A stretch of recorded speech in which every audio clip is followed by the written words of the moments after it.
we will call the meeting of the Whitman Hanson Regional High School Regional Organic Committee to order. And say the pledge of allegiance. Allegiance to the flag. To the flag of the United States of America. To the republic for which it stands. One One nation, nation, under God, indivisible, with with liberty and justice for all. Okay, there's no one here for public comments. So the first item, the transportation proposal feedback. So I don't know if you guys want to rock, paper, scissors about that, or who You want me wants to to go go first? 'Cause first? I might answer some of your questions that you have. Yeah, so I met with the board on last Tuesday, and we took a vote, 5-0, to support the direction of what was going here. The major question that they had is like, what's on here that we don't know about? I feel like that's an impossible question to answer because every vote possible you could think of could probably be taken by the school committee.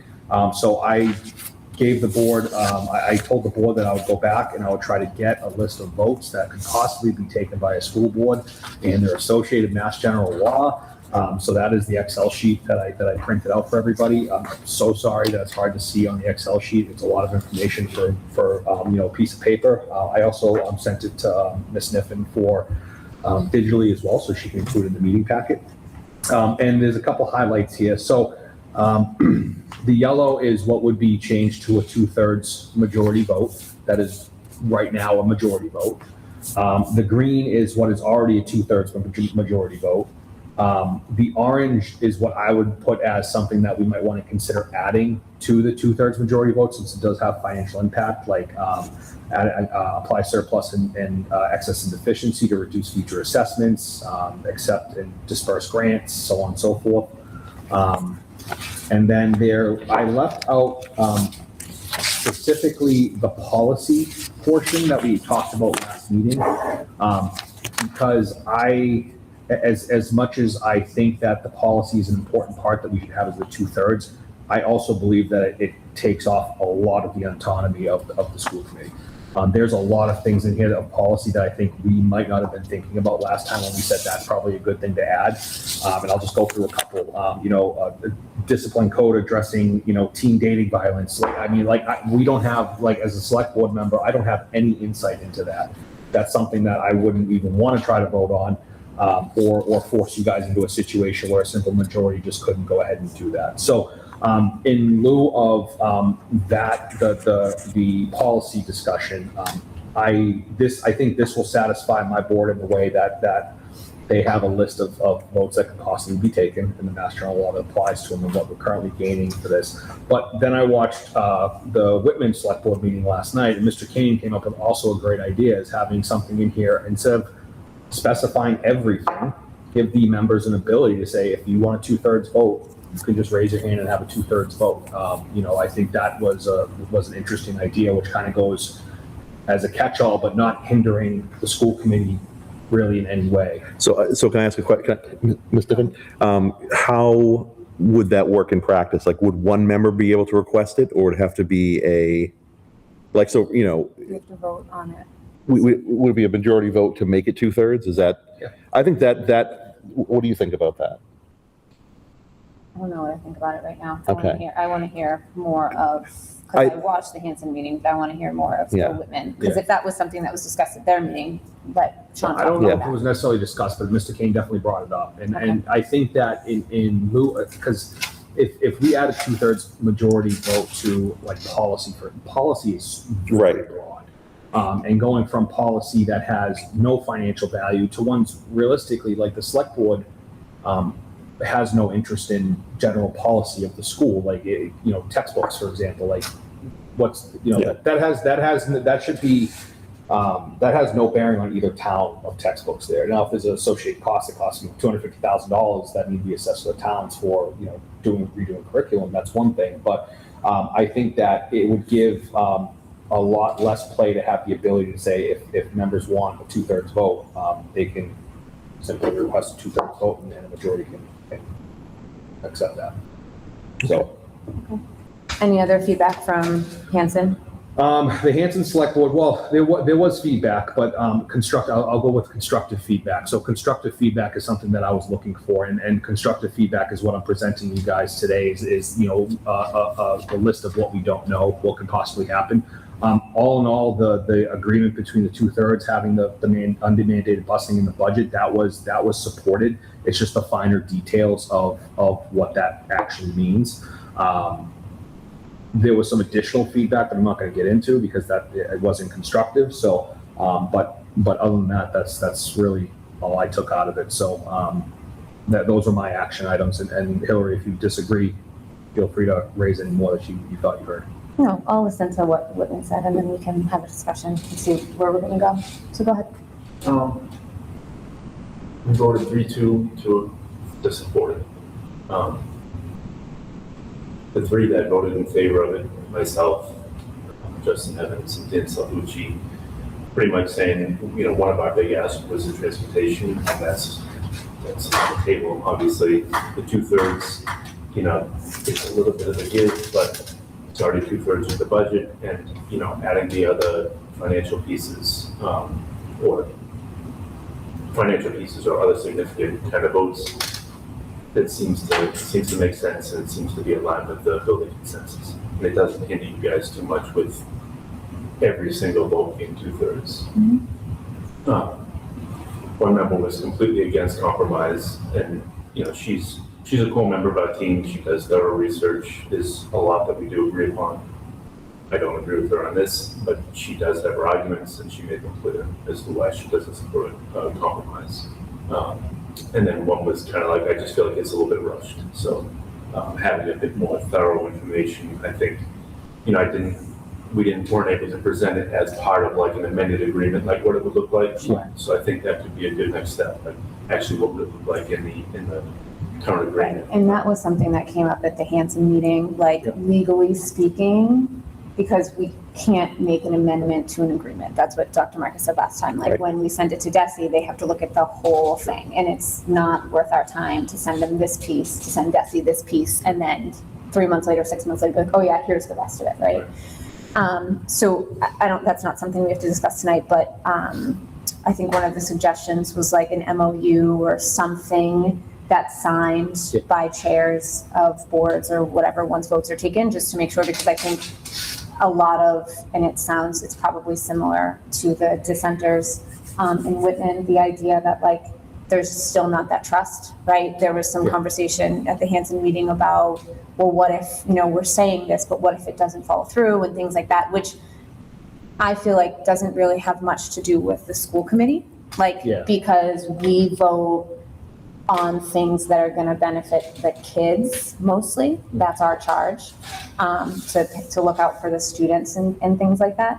But again, that's, I think, something down the line, like to make sure. But I mean, do you think so you voted 3-2, did you get the sense that Justin and Dan would say no in another month, coming back with it? I didn't. I don't like having a split vote. Don't Sure. get me wrong. No, yeah. So I do have some reservations on it, but with the three of us, I think it's enough to move forward with the current proposal. Okay. And actually some of the other kind of criticism or concerns was, I'd like to see the other aspects that you're also going to talk about, so instead of. Sure, How because does the that 2/3 is only part of it, right? Yes. Like what else, and right, I get that, yeah, I see that. So the MOU, which is, I've been doing work on the back end of that as well. So I asked our legal counsel, like what would be the proper form to have an agreement like that in? So they're still getting back to me about that, just to make sure that we are on the right. We would have to reach out to our legal once everything's done, Yeah. because again, and I said this last time, the regional agreement, the school committee is the one, the committee, the board that is bound by this agreement, right? And like, I heard like, how do we know if they're going to actually do this? Our meetings are public. Our votes are all taken in public. So you can see if, hey, that was supposed to be a 2/3 vote and it wasn't. So that idea, but before we do any of that, we have to really nail down this and like definitely come back with, here are the things we need to do, because we haven't presented this 2/3 to our board yet. Yeah. And we don't know what they're going to say. They might say absolutely not. Yeah. Or they might have more ideas. And if we can have a better sense of what the actual votes would be in the 2/3 to present to our board in August, I think that would be a better way to go. So can we go to the portion where so I personally think, and that the school committee policy itself is not a good idea putting it as a 2/3. I think it's just too broad. I think that. Any policy changes? I think that any policy change, just a general, because like last time we talked about school committee policy, what else are required, that was the language that I got in here, school committee policy would be a 2/3 vote. That is. It's a regional agreement.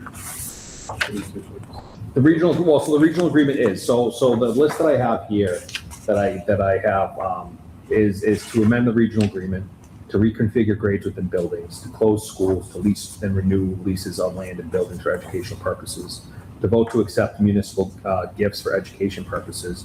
I put in here, and this was before last night's meeting that I heard, school committee policy changes that have financial impact on members' town in excess of $10,000. Apply surplus, excess, and deficiency funds to reduce future assessments.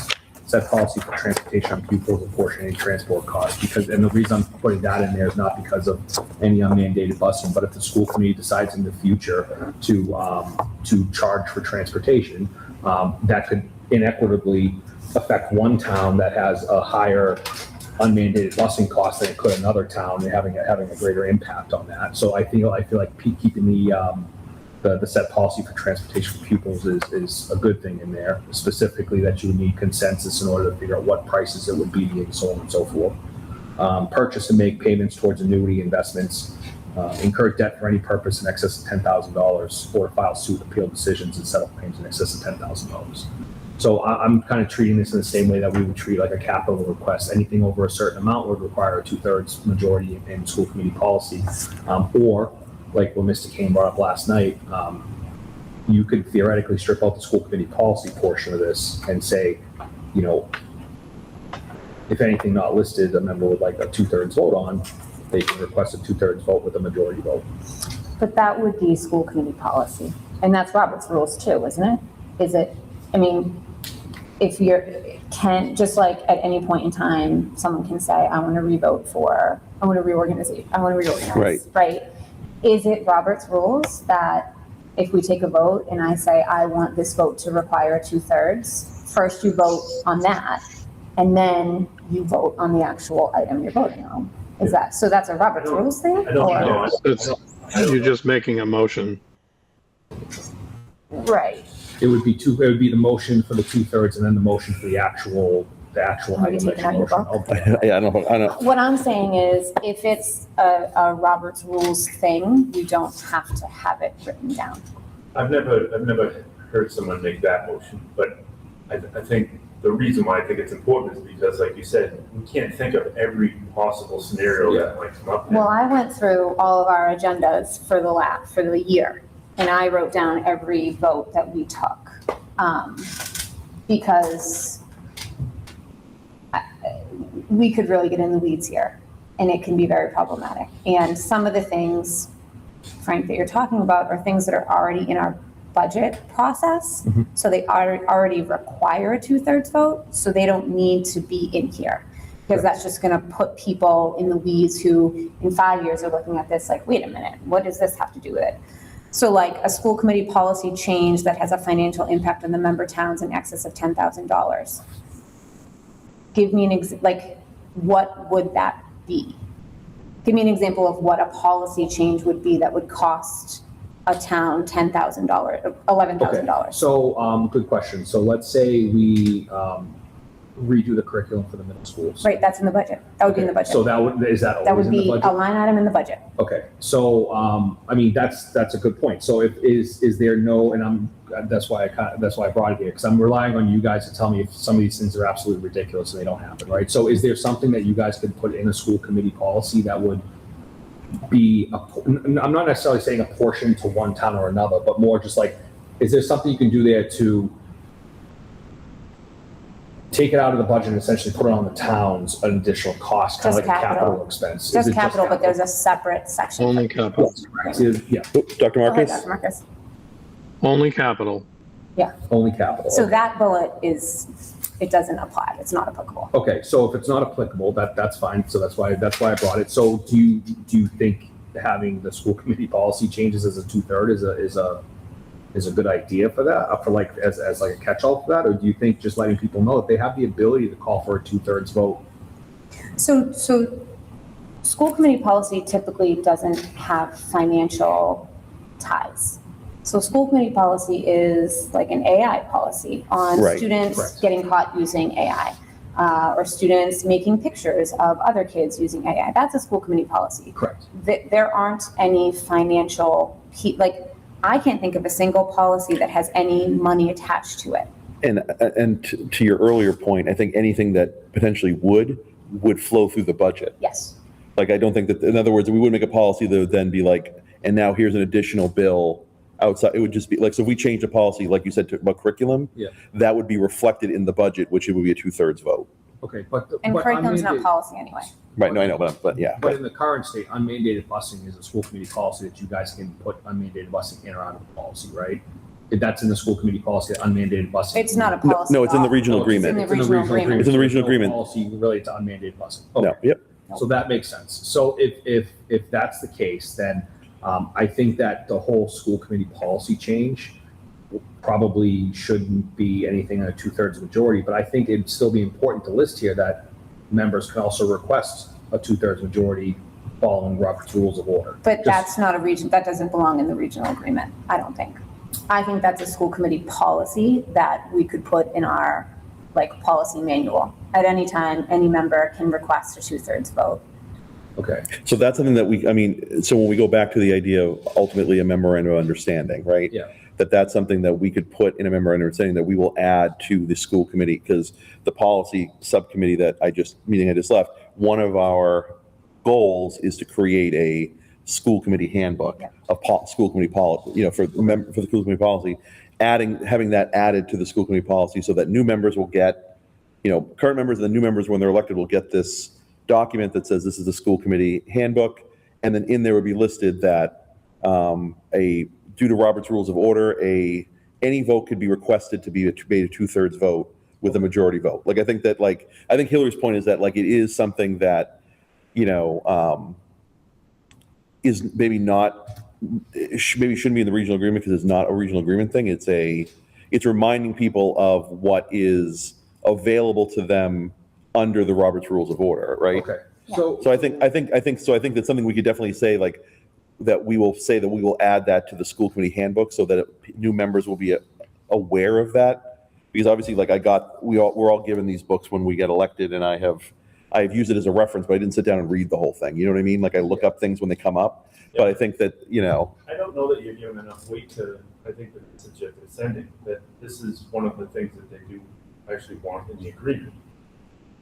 Not binding policy that's going to inhibit your ability Right. to do just, typical business, but on significant issues, they want the ability to vote and have it be a 2/3 vote. Yep. They want that in the agreement so that, this current school committee might say it's going to be in our policy, but like you said, 5 years from now, Right. it could be another school committee would turn over and says, we don't want that part of our policy. The agreement would be kind of binding. Yeah. So for example, so thinking about the way that this is written, for example, where it will, now granted, I think these two things, this is on the second page, which number 3, it says all committee votes will be with 2/3 unless otherwise, and then it lists them. I think obviously we'd have it being the following school committee votes will require a 2/3 majority, and they list them at the end. You could say any member has the ability to motion to make a vote 2/3. I just don't think that has a place here. If you look at this agreement, it's a regional agreement between the towns and the school district to say, here are the things we agree to. When you start to say, put in here, any member can do this, now you're directing just the school committee, which the place for that is in school committee policy, which the perfect place to put that is, as you just said, Yeah. would be in the policy that we make. And if in 5 years there's a new committee here and they decide they don't want that anymore to be a thing, then they can sit here and they can have these meetings and go through this again. Well, if I ask it another way, can we not put it in the agreement? Is there some rule or regulation? I just don't think it has a place for it. I don't necessarily disagree, but there are people who are making this their major issue for compromise. And if that's their major issue and it's one area that we can compromise, I think. I guess what I'll say to that is, in watching the Hanson meeting when Frank did a very good job,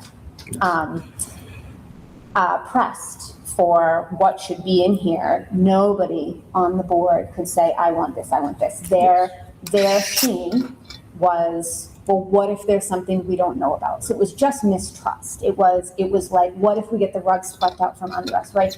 And we cannot function as a board, as a tri-board, right? As you know, that's been something we've said. We can't function if one board feels that way. Like, and it is going to undermine us if they feel like any vote we take, could, be something that's impactful. I mean, this started with Jim Hickey. We narrowed it down to these things. Laura was here when we narrowed it down to these things. I mean, I can't tell you how many times we went around and around to say, these are the things that are going to, and not just impact financially, impact the students as well. Yeah. Like closing a school, like I think I said last time, I wasn't on the committee and had just moved to Hanson when McQuon closed, but I think that was just, we're closing it. Like there was no conversation or vote or anything that happened with that. And that harmed students in Hanson disproportionately, right? I imagine it had to have a financial impact as well.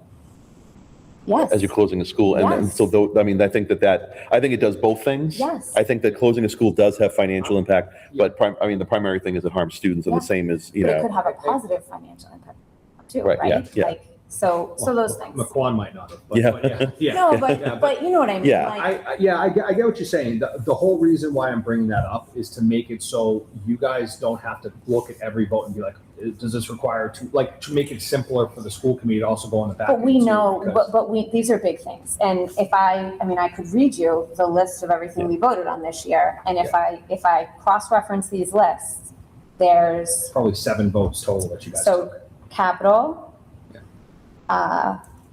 establish and terminate contract with superintendent. that one, you remove that from this one. So I also, we can put that back in if you guys, the reason I removed it from this, I think that really leaves you guys to the potential of the school committee being torpedoed if you have a couple, and like I said that before, you need a superintendent in order to run a school district. Like it's something that needs to happen. I don't want to put you guys in a situation that if you have a couple members that are hell-bent against it, will essentially stop the function of the school, not hire a superintendent, and then you have to go through the whole search process again, But right? Because, But this says the employment contract, so that's financial, that's money. well, it That's says why that's the there. termination also. Right, This is- and so- typically when people are terminated under contract, there's also financial pieces that go with that as well. So So- that's why that's in here, because this is significantly financial. Okay, so. You're talking about basically the CEO of the district. Correct, but let's say that you guys in a majority vote want to hire, let's say Dr. Marcus, right? You guys accept him as a majority. You have the ability here when establishing his employee contract to torpedo that whole process with 3 members, because he still needs to sign after you have the hiring process and he says, okay, we love you, we're going to start going into contract negotiations. You're getting now down the line further in the process where somebody can come in here and be like, no, we have 3 votes. We're now going to torpedo this whole process. Then you have to start all the way over. So while the hiring of the superintendent may not be a 2/3 vote, or the establishing of the contract that gets them paid is a 2/3 vote. That leaves you guys in a vulnerable position if something happened like that, where actually it'd be better to keep it in a 2/3 vote at the hiring of the superintendent, because at that point you would know that they would not be in this whole process here. You get what I'm saying? Like, even though this has a financial impact, the establish and terminate contract with the superintendent, the process, if people didn't want to hire them, should happen before that point, because if it happens here, you're already a month after contract negotiations with that superintendent. So let's game this out, because I think this might be illustrative. So let's say that we're going to hire a superintendent. There are 6 votes for that superintendent, 4 votes for a different superintendent in the final process.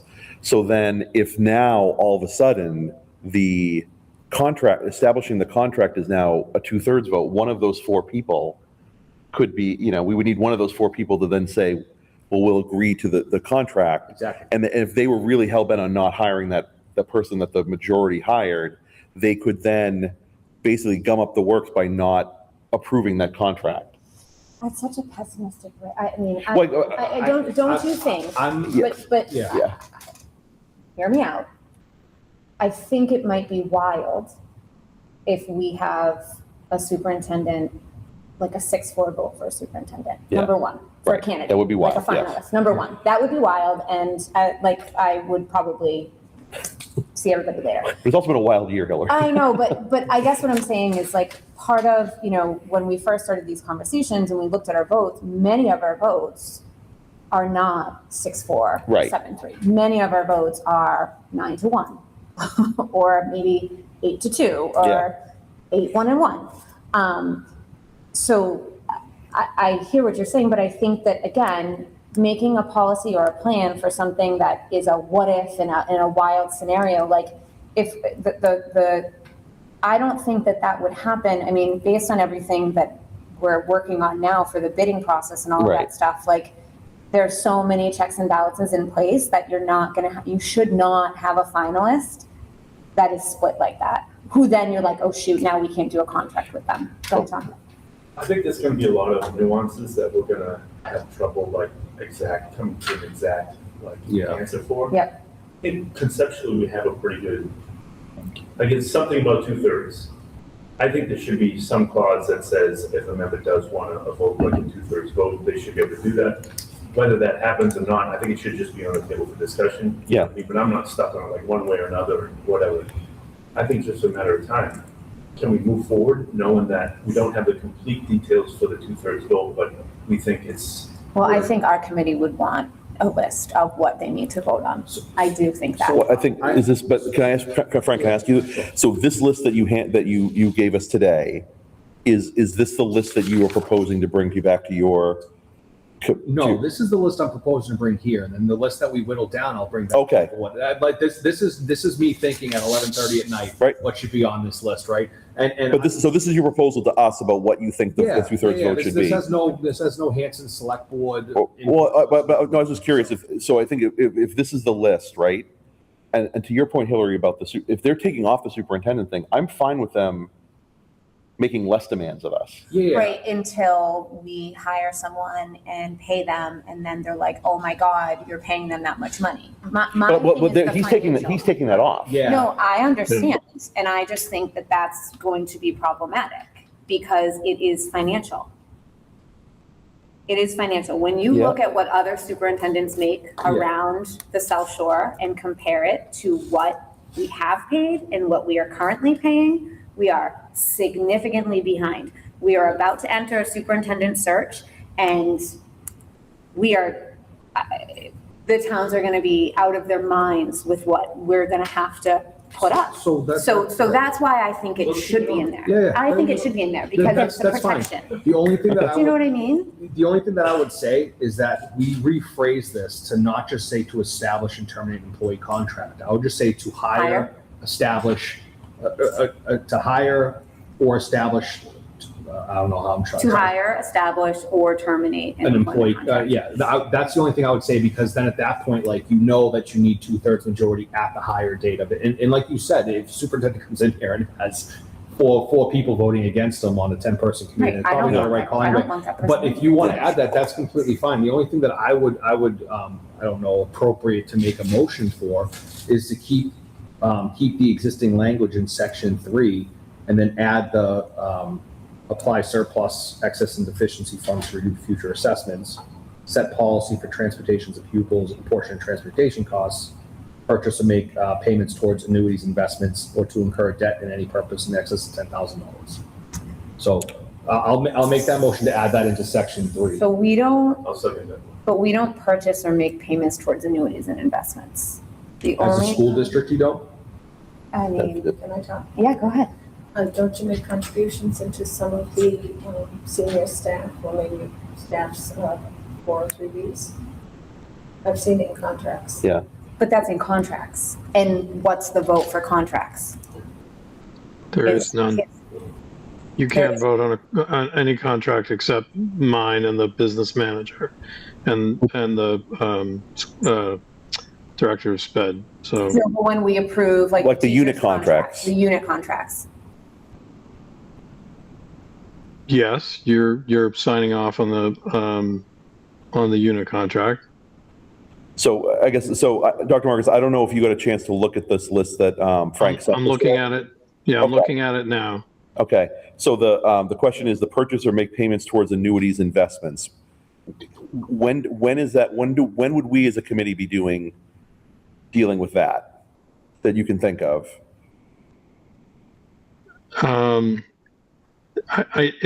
Those are two kind of very different things. But you're talking about payments toward annuities. Are we talking about, things that are about the schools and the buildings and, or are we talking about employees? If we're talking about, paying for employees and various, 403Bs and blah, blah, blah, that kind of annuity business, I don't know why that's in here. It's not a vote of the committee at all.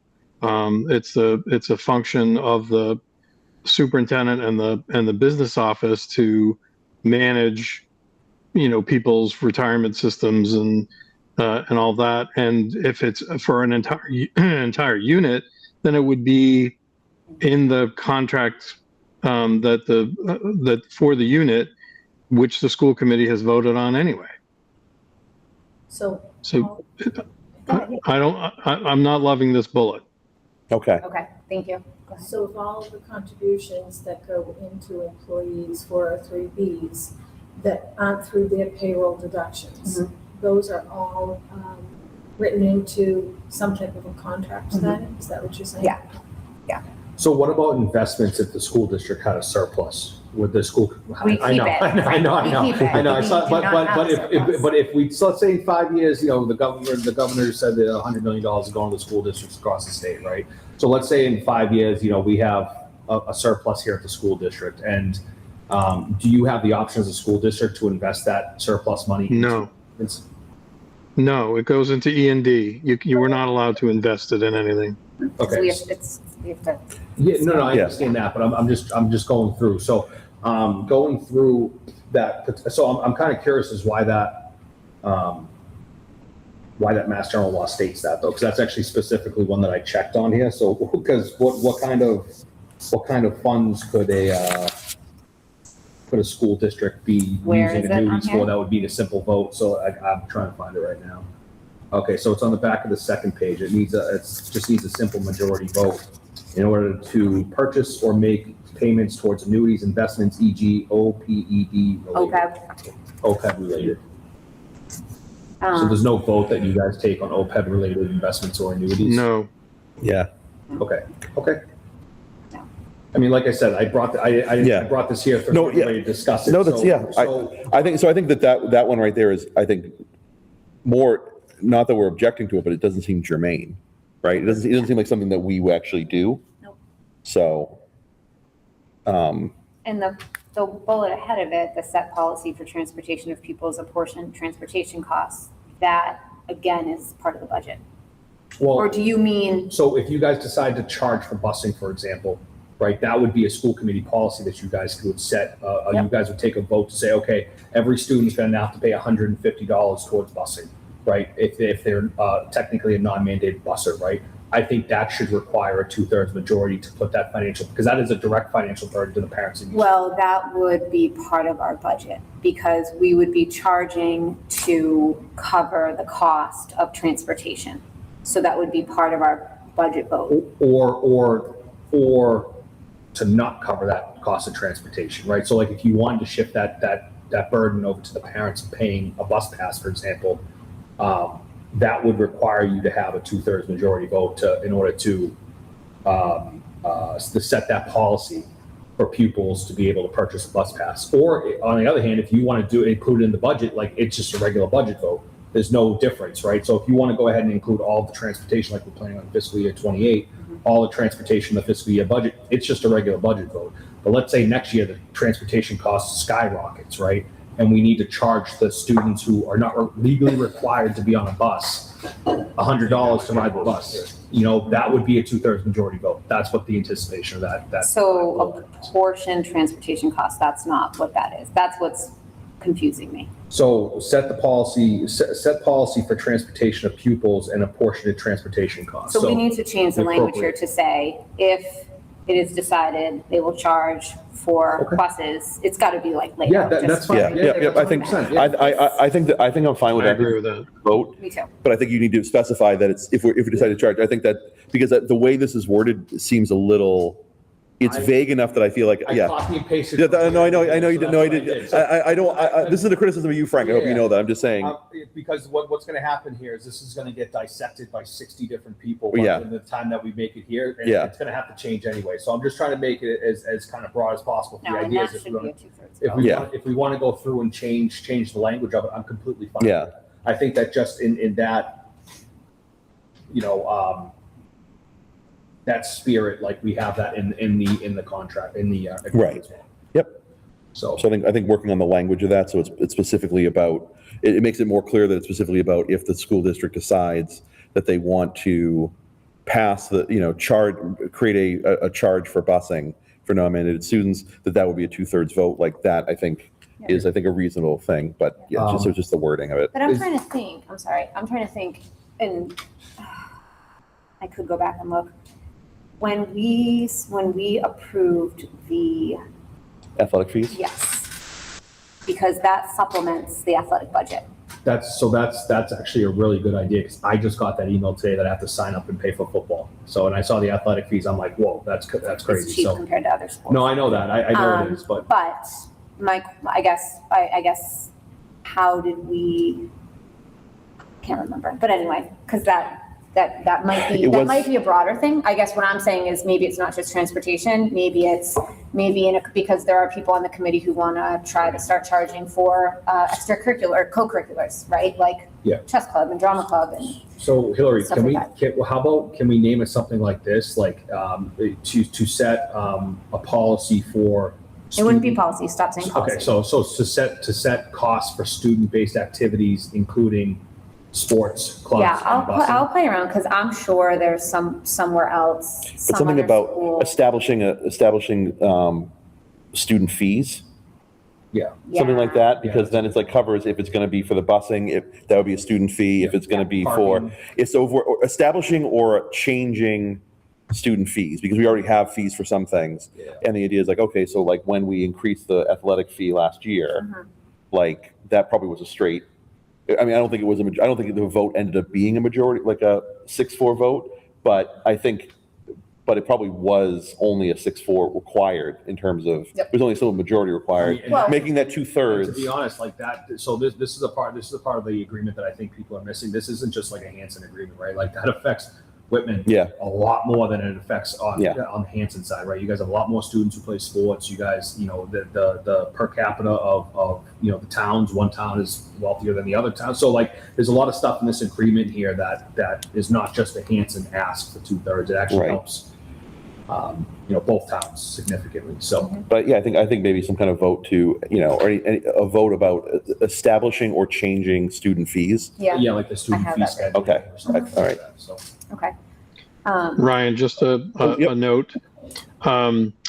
So, and I think this short list is good. I actually applaud the fact that it isn't some sort of nebulous thing that is going to be adjudicated for the next 5 years. I think a list of 10 things that are warranted, that 2/3 warranted, that will help the Hanson folks feel stronger about this, I think is fine. I think going much beyond that or leaving anything vague is a bad idea.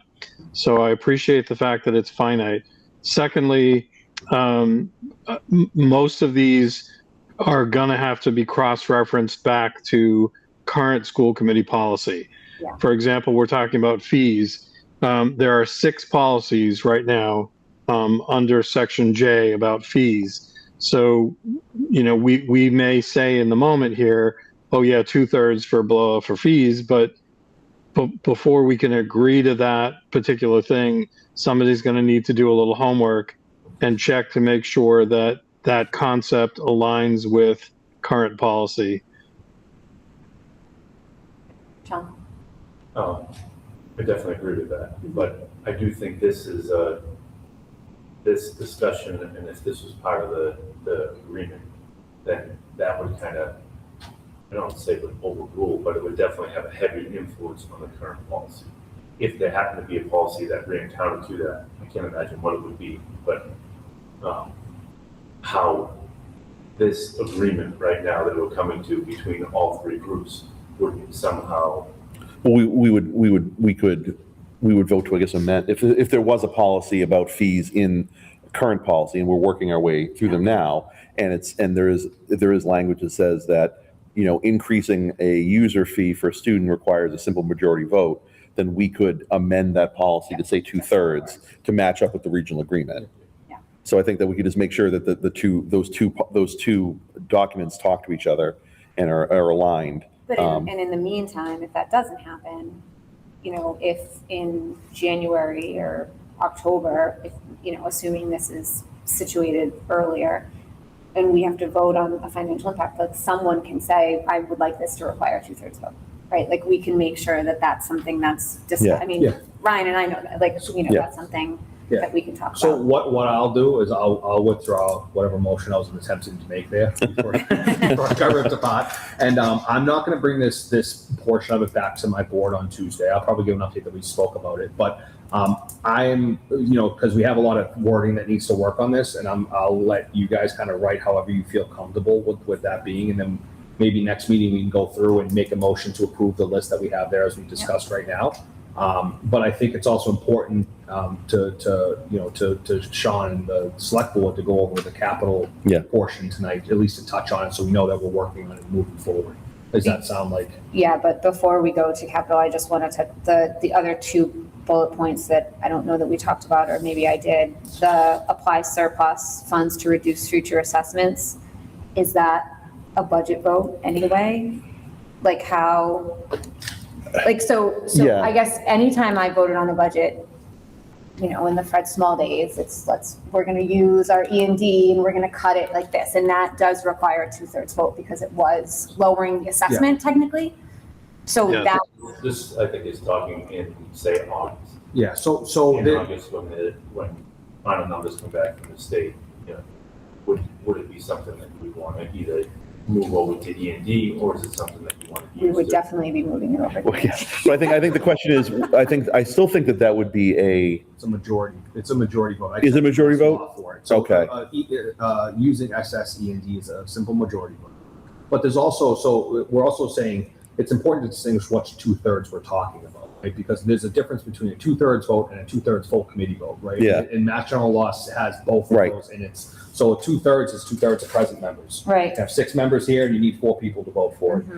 Or like this, we're establishing that these now, even if they have an existing 2/3 present, now require 2/3 full membership in order to vote on. So yeah, the 7 votes that you Right, need. this is, you want 7. Yeah, this is, we would want 7. So this whole list right here is a 2/3 full Yep. membership majority. The remaining stuff in here that might be a 2/3 present or majority vote that can stay as it is. Like the budget is not, so from what I'm reading, the adopt a final annual regional district budget is a 2/3 vote of all members after a public hearing. But to propose an amendment to a previously approved budget is a simple 2/3, well, not simple, it's a 2/3 majority of present members. Yeah. So it's not a full Right. requirement. And then, you know, to go to like reconsider, amend, or resubmit budget if not approved by 2/3 of the member municipalities, that's an all members vote. And then, you know, so But there's that's town different. meeting. Well, yeah, That's that's second town, so if meeting. town meeting drops it, then it would be, in order for you to come back and amend the regional agreement or the regional budget, excuse me, would be a 2/3 full membership majority, right? Yeah. If before the point where the town meetings reject it, then it would, if somebody wanted to make an amendment to that budget before it went to town meeting, from this, it would say it would just be a 2/3 majority of present members. So there's distinguishing differences between, and I have, and it's probably easier to see in the Excel sheet on the computer, but I have the associated Mass General Law that it's getting pulled from. So can I just say something? So this is in orange on the first page. So apply surplus funds to reduce future assessments. has their regulatory citation or the Mass General Law. And then it says reduces the amount to be raised for member municipalities. So I read this as before we have sent the assessments to the towns, Yes. not in August. I read it as the pre, which we've done before in the past. I'm gonna play devil's advocate for a second and tell you that I think that it would probably be better to not have that be on here because, how do I say this? I think that there are some members who will never, ever want to lower the assessments. This is what it costs. This is what you have to pay. And too bad. And to be quite honest, I asked Mr. Wells in a meeting in May how long it was going to take us to get back on track with everything that's happened. And he said 7 years. Yeah. So we are in no way in a position where I'm speaking as though I can see the future, but I just don't know. This to me seems like the pre, and it seems like something we do in the budget process, which requires that 2/3 majority. So I find it to be redundant in there. Can I ask a Yeah. question to Frank? For example, this is applying surplus excess deficiency to reduce future assessments. But what about using excess and deficiency? We're going to be probably using excess and deficiency to close out FY26 to finish filling up that gap. That's not this. No, I was doing it as a future assessment. As a future assessment. So Because what I'm thinking of is, so let's say that, you have surplus, excess, and deficiency, but you have a loan that's coming up, like the Whitman Middle School, for example. There might be some members in there who don't want to use that E&D because doesn't that lower the bond rating on borrowing? But they're borrowing for the Women Middle Well, School. but I'm yeah. just saying Like a building, yeah. holistically, right? Like if the school district has an excess or an excess of E&D, right? That can affect other things other than just the Right, budget. we are Right. nowhere near. No, Right. we're not there now, but I'm anticipating, not saying this, I'm anticipating this agreement hasn't been redone in 30 years. So I'm anticipating us making this now, and then maybe somewhere 7, 10, 15 years in the future, where there's a new group of people over here fighting about this regional agreement, that this will actually be applicable, right? I'm not just trying to think of now, I'm trying to think of in a decade from now, what are some things that we can kind of think of to put in here to preemptively assist the school committee and the regional agreement committee ahead of us to go through and do it. I think that if it adds no value at this moment, but it may in a different situation add value, then it still should be in here. Because I don't think this document is a 6-month document. I think it's a 2-decade document. I would just maybe change, because it's surplus and excess and deficiency are different, they're different things. Well, it's an E&D fund though, right? Like the Yeah. E&D itself is an E&D. Right. So what you could do is strike the last 2 reduced future assessments. To apply any excess and deficiency, you have to have a 2/3 majority vote. So that means any excess and deficiency Whoops. being applied, sorry, Dr. Marcus, would require 2/3 full membership vote. Dr. Marcus? The way that it's written right now essentially lines up with the way that if we were going to use E&D, we were going to sort of pledge to use 500,000 of it for FY28 in order to balance the budget, blah, blah, blah. That would be part of the budget proposal, which requires a 2/3 vote anyway. So the way this is worded right now is okay. The tricky part, as you just said, Ms. Niffen, is the word surplus, because surplus is E&D. The word surplus shouldn't be in there. If it says apply excess and deficiency funds to reduce future assessments, then that is fine and it lines up with current practice. So it isn't really a change, and it's okay. If we take out the future assessments and you talk about any time that you use E&D, that's a different animal. Right. Yeah, I think. I would not want to do that. Yeah. So I think, yeah, so basically and I think what I would say, Hillary, is that so we already basically have to do this, right? But I don't think that there's a harm in putting it in the regional agreement, I guess, if it's already in there, I guess, in the sense of, you and I are both, For people. Also, you and I are English teachers, and I think we also know, we have read papers where you're like, that kid's trying to get to to the 1,000 words, and he's added something in there that is maybe like, so if they're adding in something that doesn't necessarily need to be spelled out, but it creates a sense of more trust with the Right. Hanson community. I think it's fine. It's like, if it turns out that it's like, well, we don't need this because we already do it. Well, put it in anyways. It's a line in what's going to end up being a multi-page document. The request of the board on Tuesday was. They want everything. They want want, this. they want this, but they're not getting this. Yeah. Well, Like, this is unrealistic. Right. So and I said, it's unrealistic. So I was going through and taking some items out of here that I Yep. knew would be a financial impact to the town of Hanson and also to the town of Whitman, and adding them into this policy, so it's spelled out here. Yeah. So when people go over there and see, okay, well, to set a policy on transportation of pupils and apportionment of transportation costs, right, like they okay, that makes sense. Like, Yeah. that's something that we're covering. Other than the policy discussion, that like putting the whole school policy in here, I think having the whole school policy in here is, Yeah.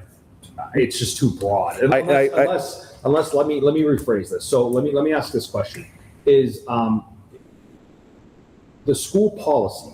Do you guys set things like bullying? That's set by the state of So is it Massachusetts. school committee policy, or is it school policy? There's two different things. Those Okay. are two different things. Yeah. So maybe instead of doing, because school committee policy might actually be the proper thing to have in here than a 2/3 majority, since it doesn't include all of this like policy discussion here when it comes to adopts internet safety policy for school computer access. See, I We would do the- disagree. I would think that school committee policy about internet safety and about bullying and about harassment and AI policy, and maybe just because I'm in a school, I find that to be one that should be more that. I think school committee policy, MASC, says here are the policies that you guys should follow. Here's what we recommend. And most often that's how it goes. Like, it's a governing board of school committees. No one's necessarily going rogue on those. So it wouldn't be, but I would say like a 2/3 vote, because you could have, to your point, you could have a member who wants a policy, is driving a policy that might favor one town versus another, because it could be anything. It could be, I don't know, like I'm trying to think of what policies could be, but right now, Hanson Middle School is 5 through 8. Whitman Middle School is 6 through 8, right? Is there a policy? Is there someone who wants to push a policy forward that's going to benefit the 5th graders at Hanson, but the 5th graders in Whitman aren't benefiting from that because they're not at the middle school, for example? So to me, again, my thing, I understand financial, but also for students all have this to have the same experience across the district. Yep. I think having school committee policy, the school policy, not school committee policy, as a 2/3 vote is more reasonable. Okay, so maybe that's where my confusion was, because Yeah. you kind of said what I was, you kind of said it when you first started the school committee policy, but you were actually referencing the school School policy. policy. But aren't So school the- policies by building? Like, we're talking about like the Is there an overarching policy that the Yeah, whole but like district when you has make to the follow? AI policy, it goes to all the buildings. but that is, Like, you Yeah, make the but the policies that's- in the student handbook are I mean- set by the school committee. Could you Right. do something along the Yeah, lines but that- of modifying a region-wide school policy? Is there a region-wide school policy? No, because stuff that applies to 1st graders doesn't apply to 12th graders. No, So I each- understand. each- but like, let's talk about his AI policy. Is Yeah, that like something AI that should be policy, 2/3, you think? That's broad for a bullying policy, for example, is probably broad for every student. Again, I would Also, like to. also I Right. want to decide to be like, stop giving them things they're not asking for. I would Yeah, like- Ryan, I'm I not know. sure that I'm just we saying. want to, I don't know that we want to go down that road. No, I Yeah. agree, and I agree, it could go that way, so forget that. Yeah. Okay, and then, so moving on, and then the last thing is just incur debt for any purposes in excess of $10,000. Fine, what do Yeah. we, right?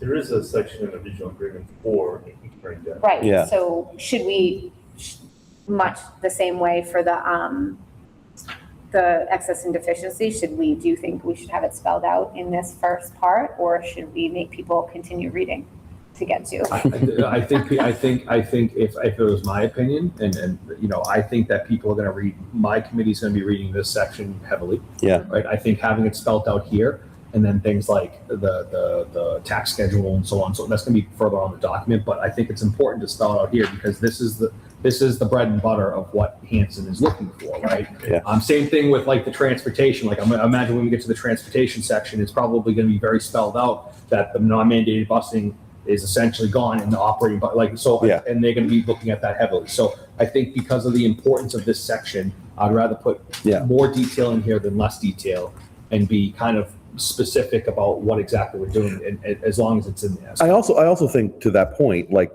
this list might very well, once it gets through the various, legal counsel and mask and, Mars and the different, all the different other ISO view, they very well might recommend at that point being like, you need to condense these things because they're repetitive or something. Yeah. But the point is right now for your board, having it enumerated there, and if it ends up being something where later on your town council very well would say like, look, these things that are here are also spelled out here. We don't need them in both places. Yeah. And that would be a different thing. But for right now, having it spelled out, and if it ultimately ends up getting, it will have achieved the goal, which is showing Hanson that we're making serious concessions to them at this point. And if later on in an edited thing, it's just being like, well, it might not be as important, but it's good to put it here now. We don't have to necessarily worry about making sure that. And if our legal counsel tells the board, hey, this is already spelled out in section whatever it is, then our board knows from the legal counsel that doesn't need to be spelled out here. But if it's spelled out here to the start, then they know for a fact that if it's not in this document somewhere else, it is right here. Yep. Right, and that's important. So, I think that I think that having those additional items in here is important, and I think that making it so maybe next meeting we have a finalized list from us that's in here that we can take back and be like, okay, this is the final list. And at that point I'll look for a vote of support or a vote of like acceptance from our board of that section to say, okay, we're good with that. Let's move on to everything else. But I think in the meantime, What do we need for that finalist? What's that? What do we need for that finalist? I think honestly, we just need an updated agreement here that has the section 3 with the appropriate language next time. And then I think too, like for example, we were talking about the transportation of pupils, a portion of transportation costs being more broadly about student fees. Yes. Like Hillary and I, if it's all right with you guys, Hillary and I rework those things and bring it to the next meeting with a kind of just so the wording is more what we talked about in some of those things, like getting rid of the word surplus and that, like just editing it so that these things more accurately reflect what we discussed today, and then we can bring it here, and then we can maybe have a vote as a committee to send it back to the school committees and the 2 select boards. Yeah. Okay. All right, perfect. Okay, so we did want to talk about capital a little bit, just because, and this maybe is something to, so capital costs, it's section C. I guess the problem, and I don't know, and Dr. Marcus, feel free to jump in here. The problem is that when we have capital and we send it to the towns, typically it appears on Whitman's warrant. And there were 2 times in the 6 years that I've been on the committee that they have not appeared on Hanson's warrant, which is a violation of the regional agreement, perhaps. That's correct.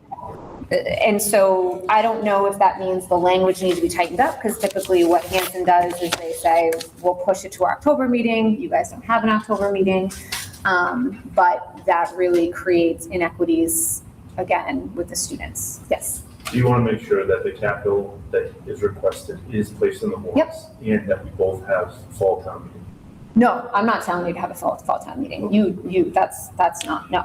What I'm saying is if our capital, what is that subcommittee called? Is this Operations and Capital. Operations and Capital meet and they say these are our priorities, and they do. They've done a lot of work to say these are the high priority areas, but time and time again, they just get passed over. Or, and the other thing that happens, and is probably going to happen with the parking lot, is you go out and you get a bid.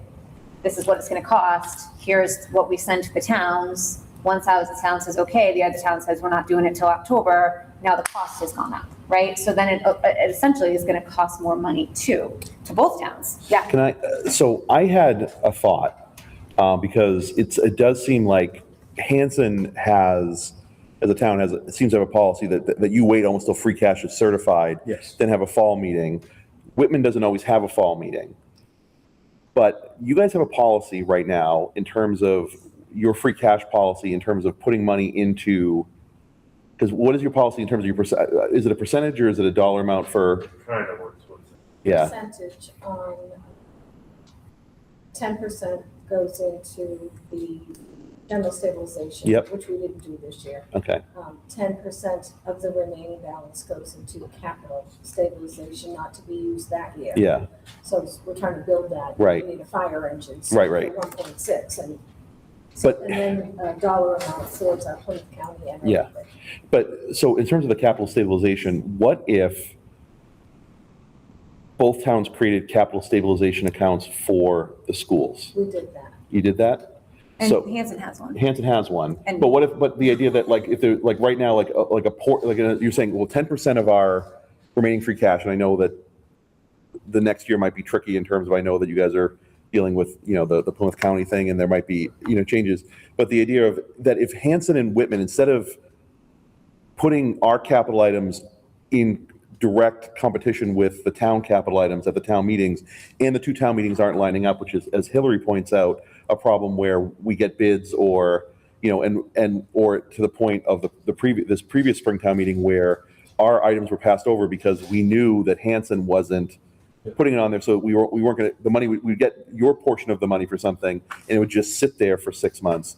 But what if there was a capital stabilization account, then if Hanson put the money in October and you guys put the money in May, and then we had the money, we wouldn't have to worry about lining up the two meetings, is if we had a capital stabilization account of our own that you guys contributed to in lieu of putting it in your, so in other words, some portion of that 10% was a school account instead of into, so in other words, like whatever that percent is, if it's, 3% of that 10% or whatever goes in. I love the idea, but I don't think we can get to agreement because, when you listen to the way that the capital committee works through their priorities of a capital plan, it's the priorities are, safety and, it's going to work through that priority list, and it somewhat undermines their ability to. Right.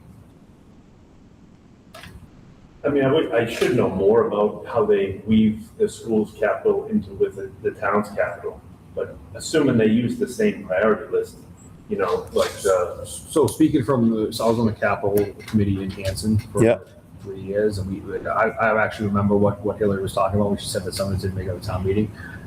It really depends on how much the town gives us. So, during previous years in Hanson, outside of the school capital items, there would be very little for town-wide capital items, dump trucks, backhoes, salters, things like that, sanders. So going through that, people had a backlog of all these items that they wanted to go through. Plus, there were other issues. That's not putting on the department heads, but there were other issues with those particular capital items that predate Dr. Marcus. I'll put it that way. Okay. Yeah. And then, but having.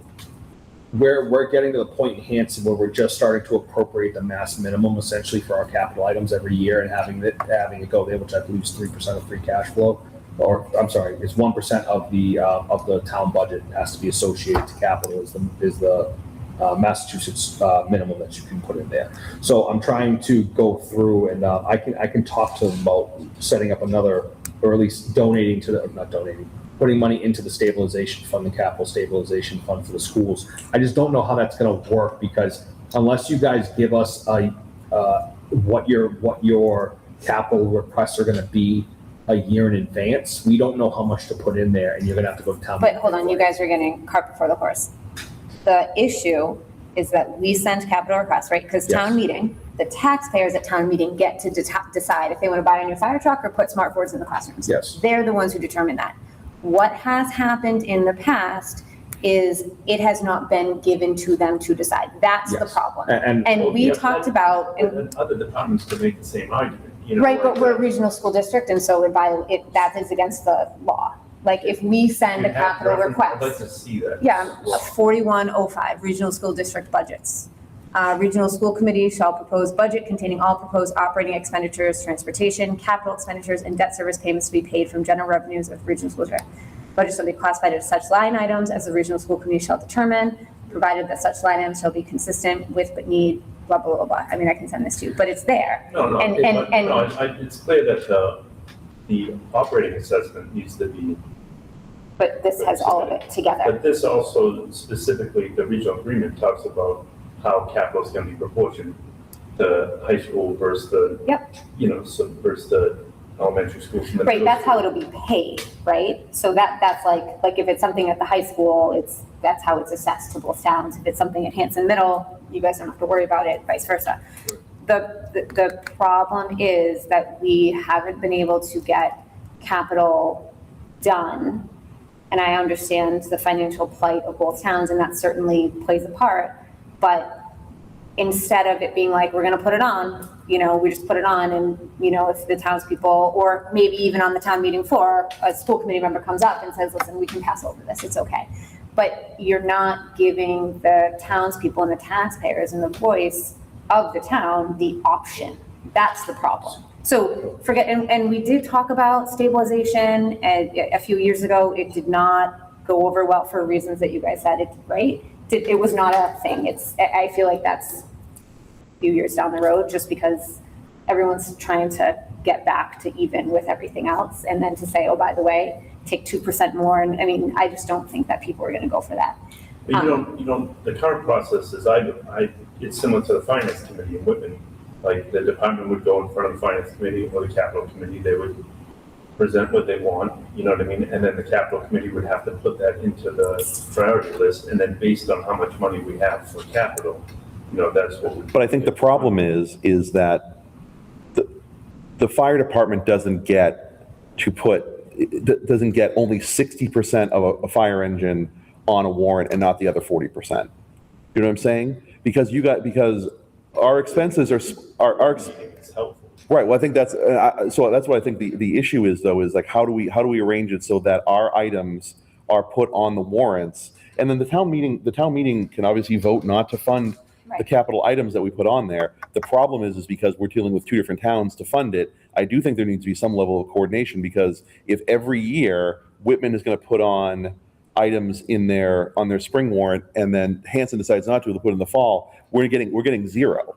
We're getting zero because Whitman rightfully will say, Well, why bother? why bother? Why would we give them money when they're not going to be able to use it for, like, the parking lot, for example? Because we can't repave the parking lot in December after you guys have your town meeting because it's used. So it's like, that's the thing, and it's like, and we can't force the town of Whitman to every year hold a fall town meeting, because obviously it's a huge expense for you, and it's not necessary. And if it's especially if it's just for school capital. So how do we get to a situation where both towns, and that's why I don't know if the idea of like taking some amount of money and putting in a capital stabilization account for both towns then gives us the ability to be able to bank that money that you guys might give, the town of Whitman might give money towards the parking lot in the spring, but Hanson won't. But we can have that money in an account, and it goes into stabilization as opposed to a specific item, which a specific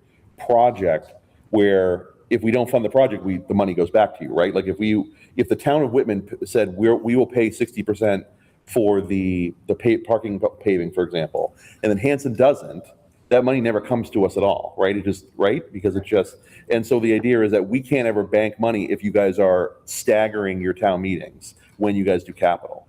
And so I'm just trying to figure out another way to do it so that we aren't forcing Hanson to fund capital items in the spring when you guys don't have the free, because if you guys are using your free cash for it when it's certified. I think that one thing that, sorry, actually, Mary Beth, you had. No, go ahead, I can wait. So I think one of the things that I can talk to the board about is, because we do shift all of our capital costs over to October, and I can float the idea that for school items, potentially under a certain amount, would be handled in the springtime. Any bigger costs, let's say, we'll throw a number out there, $100,000 or something like that will go to the October just to get most of the capital items that you guys need in the spring. I can ask them about that and see what the appetite is for something like that, because I think that would probably solve not 100, but maybe Right. 80% of the capital issues that you're having. And also to go on the last time that I remember, and Hillary can correct me if I'm wrong, last time that a capital item was not put on the warrant in Was this Hanson past May, was it This this past past May. May? Okay, Mhm. what was the item that didn't go on? the parking lot. Parking lot didn't go on the warrant. And it was like 200 and something. I forget what it was.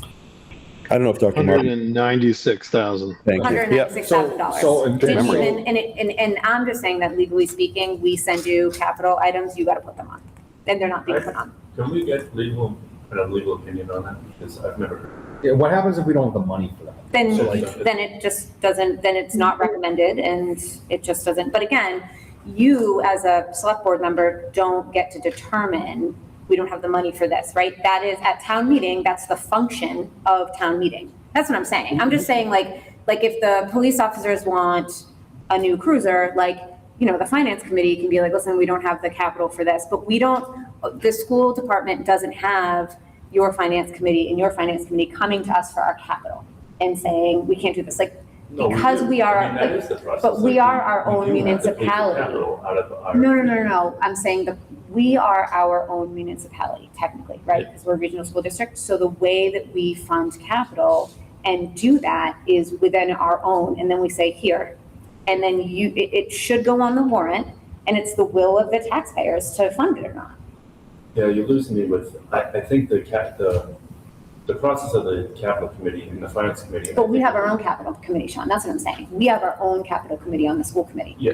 So and I think, I know that this year there was no liaison to Hanson. And I know TJ had reached out and said, what's the deal? What's the deal? And then Laura was like, what is this capital? And there was no communication. I can't speak to Whitman. I don't. This ask wasn't on, like, when this regional agreement was proposed in September, right? This wasn't on that. Because it really only became an issue the last few years. And it's not an issue with Whitman.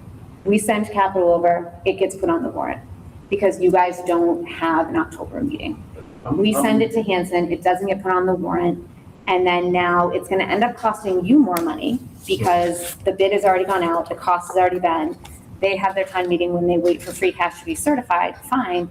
But the problem is, as Ryan just explained, we're trying to pay for it, we're trying to get things done. And when you're a school district, you get things done in July and August. I think it's good that you're airing that concern. I'm just worried that I came in here thinking that primarily it was going to be the September regional agreement that was proposed, and then we had the major issue with transportation and the 2/3 vote.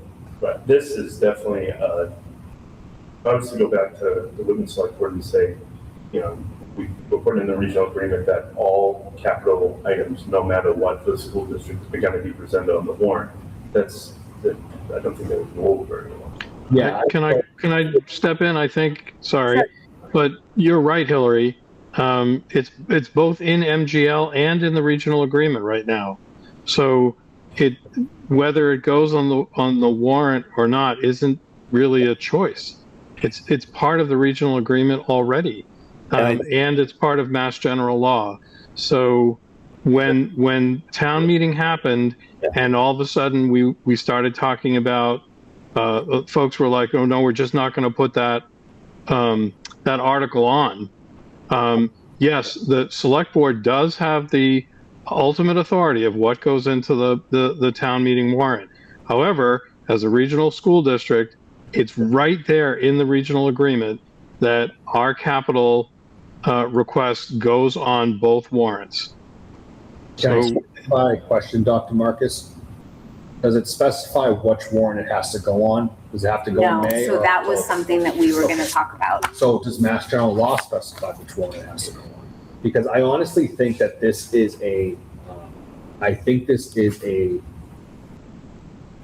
how am I gonna say this gingerly?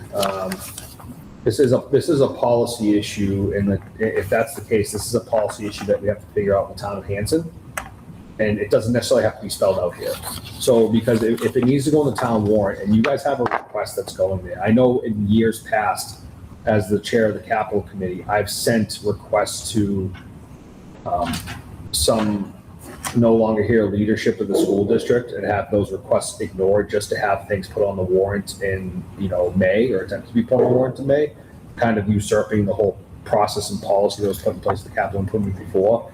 I think that's the opposite effect is kind of happening now, where, maybe the policy is not as strong as it needs to be on our side, and the requests are now being, ignored. So I don't know. Well, it's not, but I'm sorry to cut you off, but I think, so just because I'm hearing, I watched your meeting last week, I think it's important when you bring this back to Hanson, they're in violation of the regional agreement. And what I heard from some of your colleagues was, well, if they violate this, what are we going to do? How do we know? And the thing is, like, we haven't done anything. Like, Hanson has violated the regional agreement technically, and so. Well, they haven't violated it yet, though. Well, right? yeah. Because if we put it in the October town meeting, it's not violated yet. So what is the language though? Because, and I can't find it, because it says something about like, we read it at our budget meeting, and it was like something, and that was something I think to be fair to Whitman and to protect their costs, we should have a clause that says in the spring town meeting. I'm not disagreeing with you. I just don't think that is going to be a starter, like Mr. Kane said when it said what going in that, because I mean, we have a pretty historical track record of putting our capital costs in the fall town meeting. Right, but what if you just said the education, and again, they don't have to be funded, they just have to go on the warrant. So those are two different things. The problem is they're not going on the warrant at all. And so I, as a school committee member, am not given the chance to stand up at town meeting and explain why we need this to be funded now. Okay, so I guess the question for you then is, would you rather it go to the May town meeting and get shot down, or rather it go to October town meeting and be bad? But I think the problem is the mismatch, Right. because we can't. So I think that I just think that that's the problem here, is that we can't ever fund anything if Whitman funds it in the spring and you fund it in the fall. And so I think, and we can't force Whitman to have a fall town meeting every year to accommodate Hanson. I completely understand. So- I get that. Go ahead, I Sean. just, Yeah. I think a couple things. One, I think we could have a fall town meeting. I actually like the idea of having a fall town meeting paying for capital after free cash is certified. I think it's a pretty clever practice, to be honest. I just don't think any of this belongs in a regional agreement. I think it's more like, how do we work out, if that is the law, that if they present capital, it must be on the warrant, then this doesn't have to be in the agreement at all. But the date should be, and that's the problem. The what should The date. So right now it just says at your town I meeting. think this is just gonna muddy the waters and make this much more Well, difficult. what's muddying the waters is the fact that we can't pay for any of our capital because you're paying for it in May, they're not paying for it until October, and now the cost has changed. So we have to send you your money back and go get new bids and then try again. And so we're not able to get anything done. And what's going to happen, and I don't know if you heard Stephanie at a meeting in May or June, where she was saying how much, now everything's just piling on, right? So when we could have paved the parking lot, got that done, now, you know what I mean? Yeah. I don't think this needs to be taken care of in the regional agreement. I think it just needs to be, financial teams need to talk together and just need to coordinate better. Like I said, I think we could talk to Whitman and say, we should put this on just to make it a fall town meeting practice so that we coordinate with Hanson. I like the idea. I think the other members would kind of like the idea. So maybe that's something you bring, I mean, when you talk to them. yeah, I think this is two thoughts, Sean. I think that's a good part, but I think on our side, I need to take back to the board that this is an actual issue, right? So. They're in violation of the agreement. Yeah, so, well, not yet. Because, Well, right, yet. So it's, I just want to be careful when we're saying that, right? Because that's going to get back to some of the members on my board, and it's just going to. Well, I guess, Frank, a couple of years ago, every single student in Whitman, and I said this last time and I'll continue to say it, they got smart boards. So the elementary schools, the middle school, all got their smart boards. And the teachers in Hanson did not have access to those things until I think November. Yes. Because of the lack of flow of capital. And That's hugely problematic. And so to me, putting at your Maytown meeting, or if you guys come to it, say, we are going to commit to having an October. I think it does need to, we just went through this bullet point list, like we do need to spell it out. In your October town meeting, they need to appear. In your Maytown meeting, they need to appear. But you keep using that particular example. That particular example, the last person who was here that manage that process or. Right, but Whitman voted on it and did it, so. No, I understand that, but they did not submit that article to us in time to put it on the town meeting. Okay. So that's why that, So and I then- know but- because so I then- was the So then chair this of year, we had a capital parking lot, This and year that we had a didn't parking show up lot. at all. And So, but so like I said before, now we're having the opposite issue. You guys are proactively reaching out, and we didn't respond to that, right? Which is something I'm going to take back to the board and say, what the hell? Like this is what's supposed to be happening, right? 2 years ago, 3 years ago, when the boards came into play, it was the opposite issue. Because I remember specifically, I had probably a dozen emails reaching out to some people saying, "Hey, I need capital items. You need to fill out this form for the capital items." Blah blah blah blah blah. And it didn't get to me until probably a week after the deadline submission was there. So I just want to make it clear, like that was. can you have though, the most town departments have capital requests every year? Yes. So can you just have placeholders for this, so to your point, because there are legalities, like when a school district goes out, you have to get bids, you have to get 3 bids. So sometimes that can lengthen the process of a cost. So could it be that that's something else we put in here, that you just have a placeholder so that the school district, it was due January 2nd, but we'll give you guys till January 12th to get that in? And it's a placeholder. I know they've done It placeholders depends on on the warrants legality, before. because there's also legality about when you need to close a town warrant and have it posted and printed before the town meeting. So Right, you but I have to have know a that certain they've done amount of time. placeholders for other things. No, we have done placeholders in there, but the placeholder, like, in order to have that, you need to have the close to the amount, right, that's there, or you can have the blank sheet that says saying, Yeah. okay, school district wants electronic boards, right? And then but you still have to get it in by that deadline for when the select board closes the town meeting warrant, because they have to close it a certain distance ahead of the town meeting in order to be legal, so the town clerk can then go Right. do what the town clerk does, right? Yeah. So the situation with the electric boards is they did it after the town meeting warrant was closed, right? So there was no chance for us to go back in and do it. That's why when the predecessor was here before, I said, okay, we'll put it on the October town meeting. I remember specifically putting it on the October town meeting against some other members better,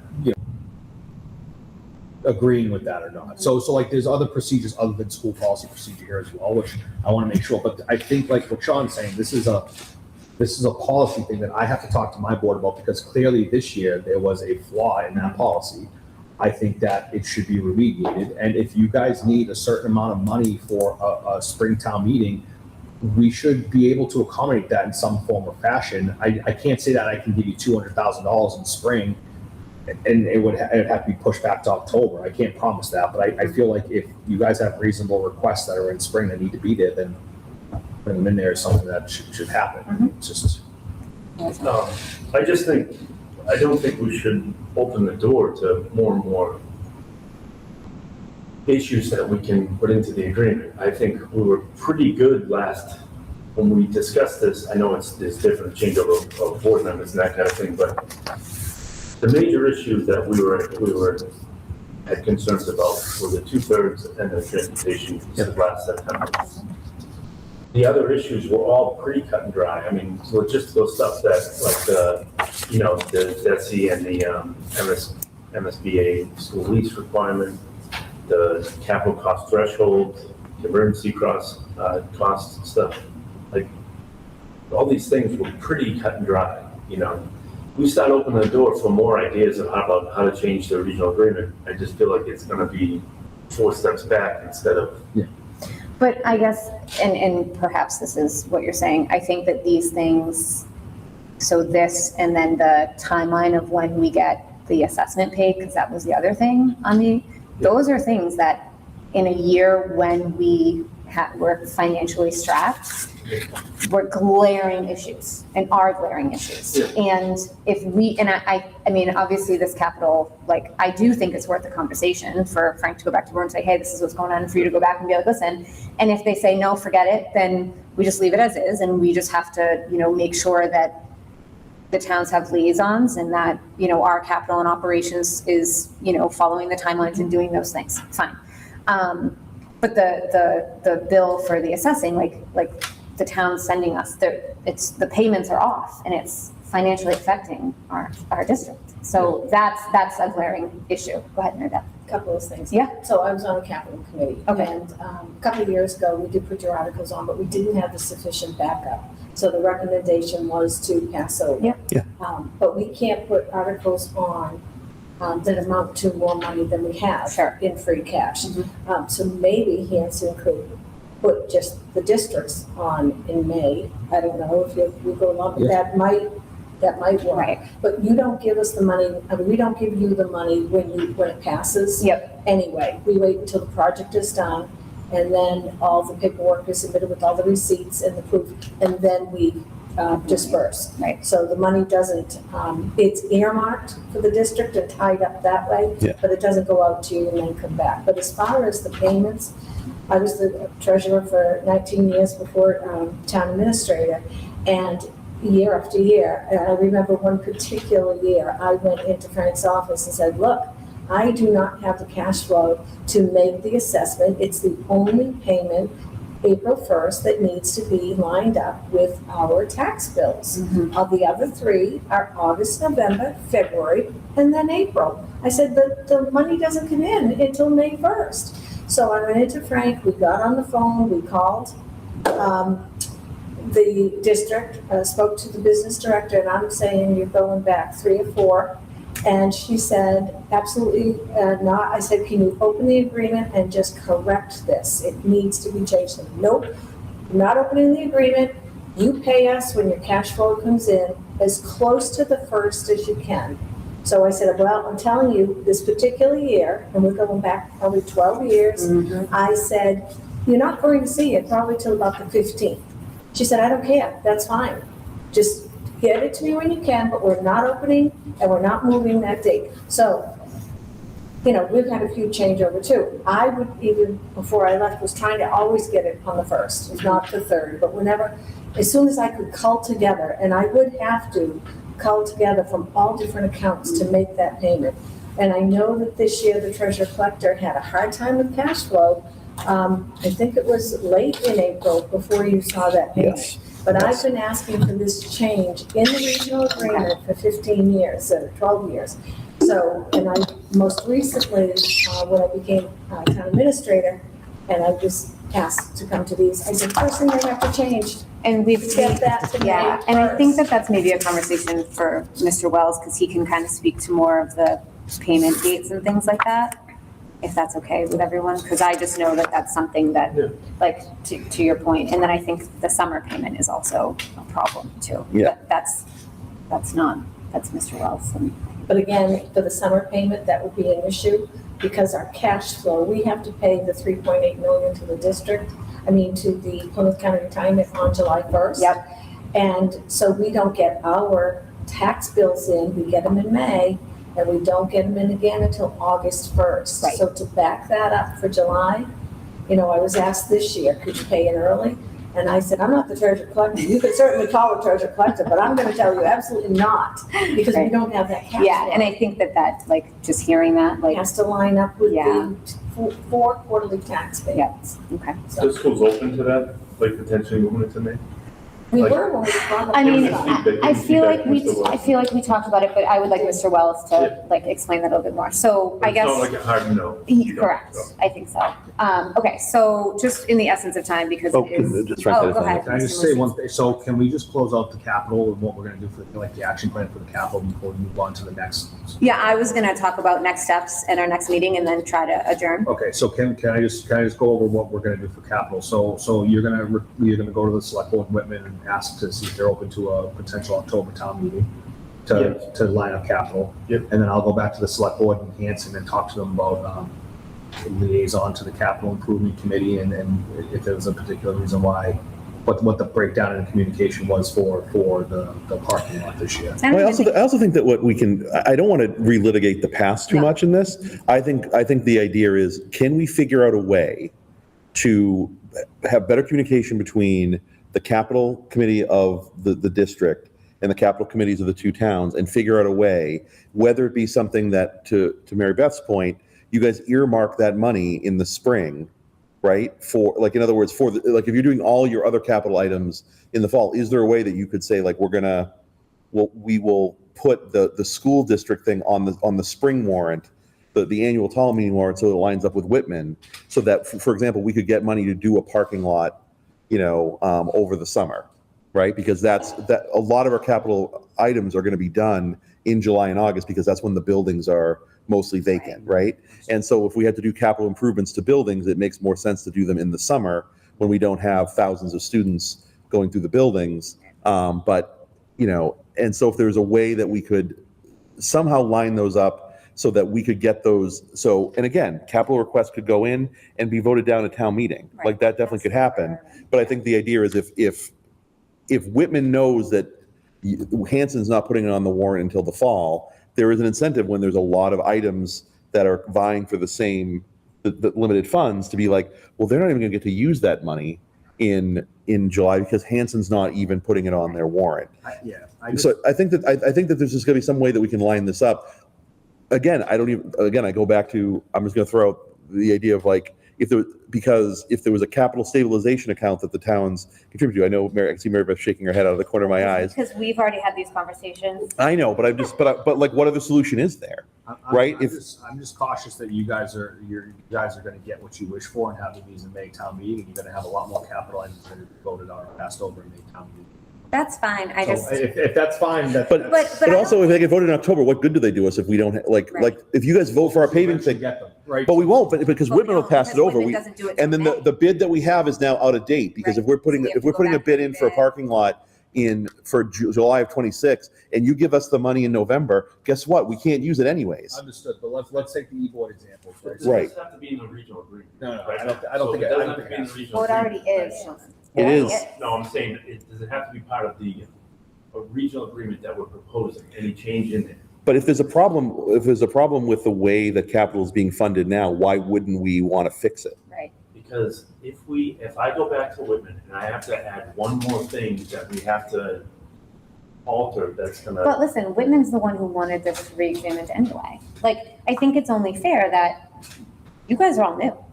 You're all new. And I think it's only fair and important that new lenses are looking at things. And as members of the school committee, this is feedback that we got from Right. our committee to say, hey, these are issues that we're having. I We get want to that. look. And I also say that Whitman is getting something right now in the transportation agreement, right? Because you're getting transportation put in the operating budget with what you want.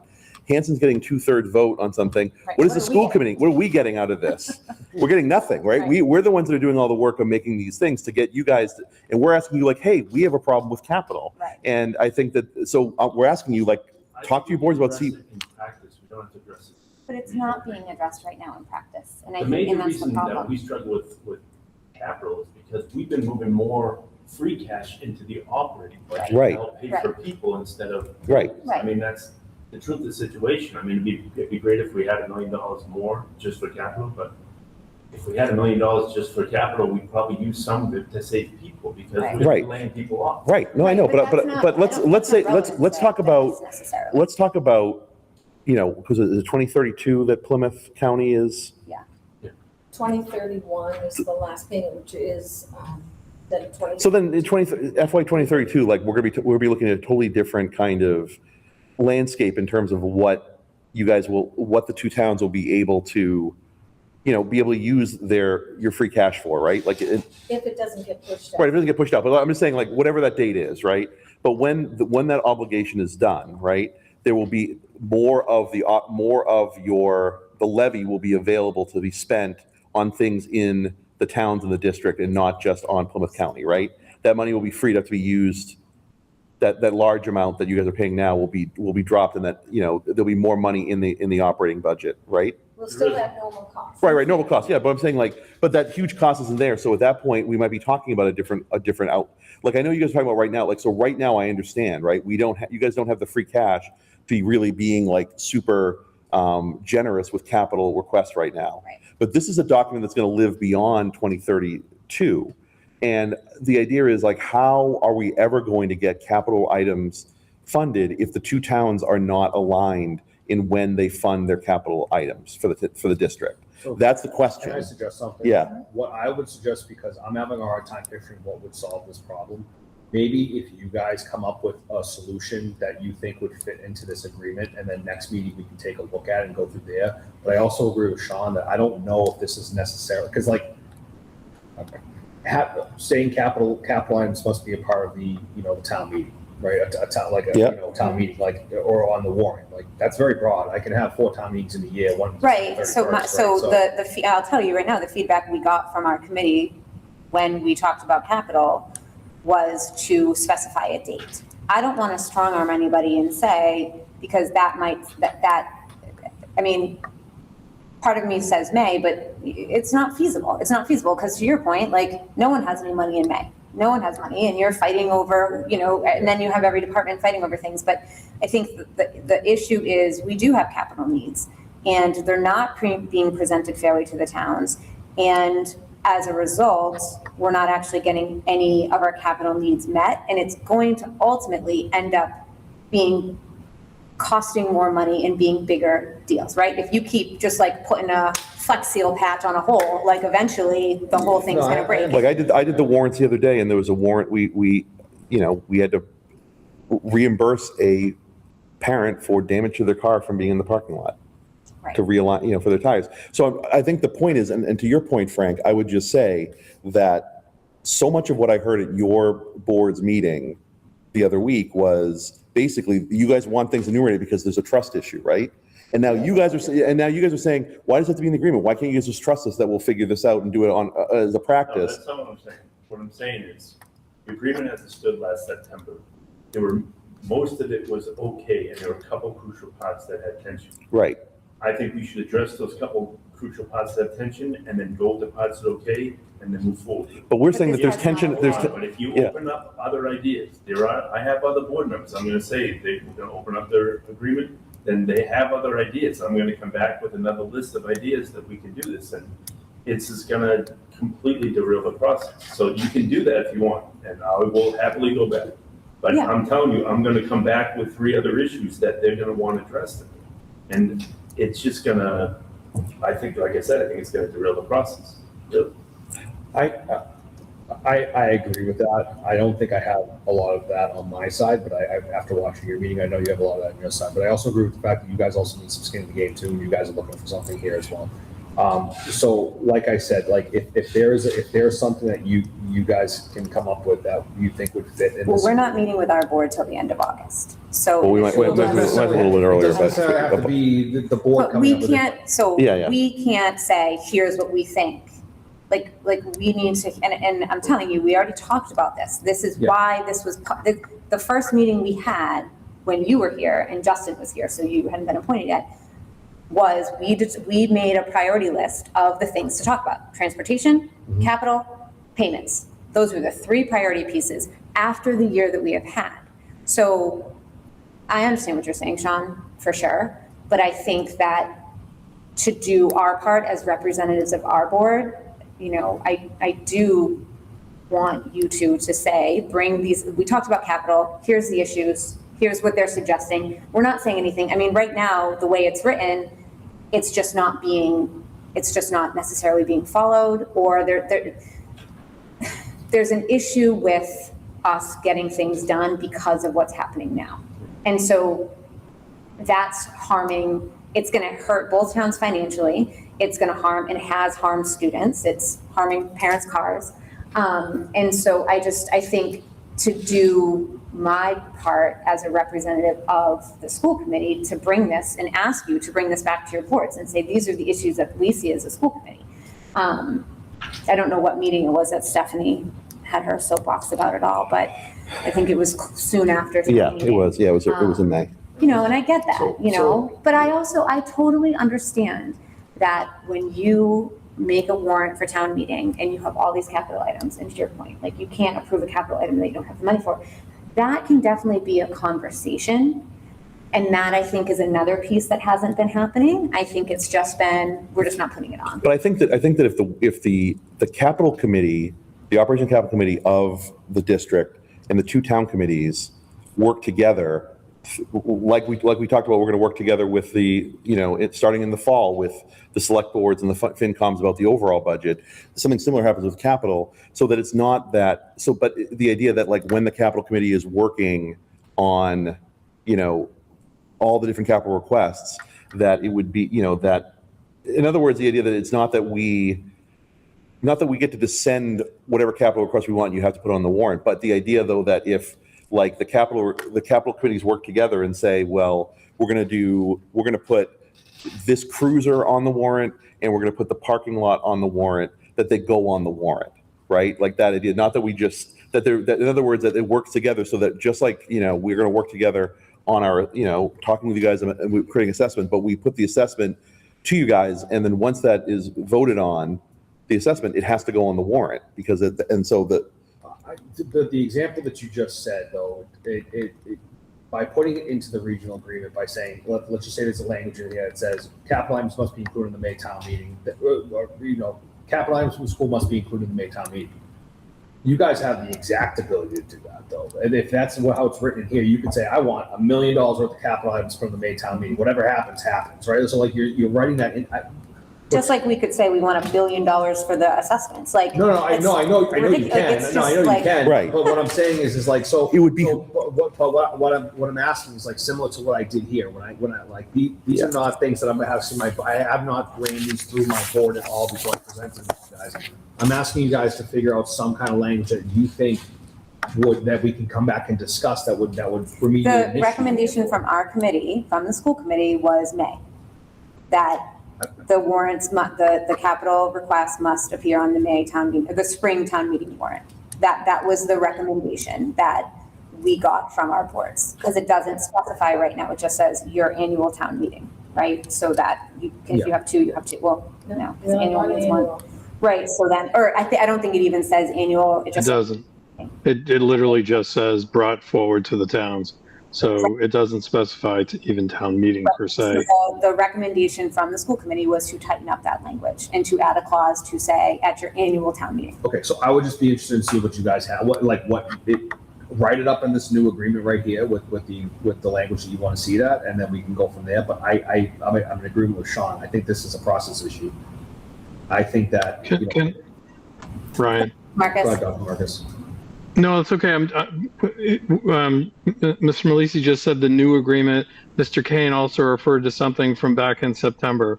What agreement are we talking about right now? The September agreement that Mr. Kane's talking about. So that one is not, that's a draft. This is the working draft that I'm working off of. Right. When it comes to, So Dr. Marcus, it's the amended agreement working draft from August 29th of last year. so. Okay. Assuming that all the issues that we're discussing, we're going to go into this agreement, and this is going to be holistic. So what I would request is that put language in here for next meeting that would satisfy your needs at a capital cost level, and then we can discuss it similar to how we did the 2/3 and the transportation portion of it. I think that's just going to be the clearest way. And then I'll get feedback from my board, and then Sean, I don't know if you want to hold off on that discussion until I get feedback, because my board might be like, absolutely not, like it's not going to happen, right? Because we fund all of our stuff essentially in October, so. But it'd be interesting to see that. But I would just ask, and I know that it can be challenging for both of you, to try to explain the problem that we're having with funding. And specifically, it's town department. Yeah. Like you just said, the fire department doesn't get 60% of a fire truck. If you are going to fund a new cruiser for the police, they get it all. I 100% understand. So instead of, just like, hey, this is a problem the school district is having, the school committee brought, this is what they explained to us, here are ideas that they had, what do you guys think about this? I think that, and if they're like, no, it's fine, or, just having a conversation about it, because to your point, Sean, this wasn't something we talked about because it wasn't an issue. I think we talked about the cost of emergency repairs, yeah. And we did actually spend a lot of time talking about emergency repairs. And I think that language is, but this hasn't been an issue. It was a big issue this year. But again, the towns are in financial strain, so that maybe it's a one-off, but I just, who's to say that it's not going to recur?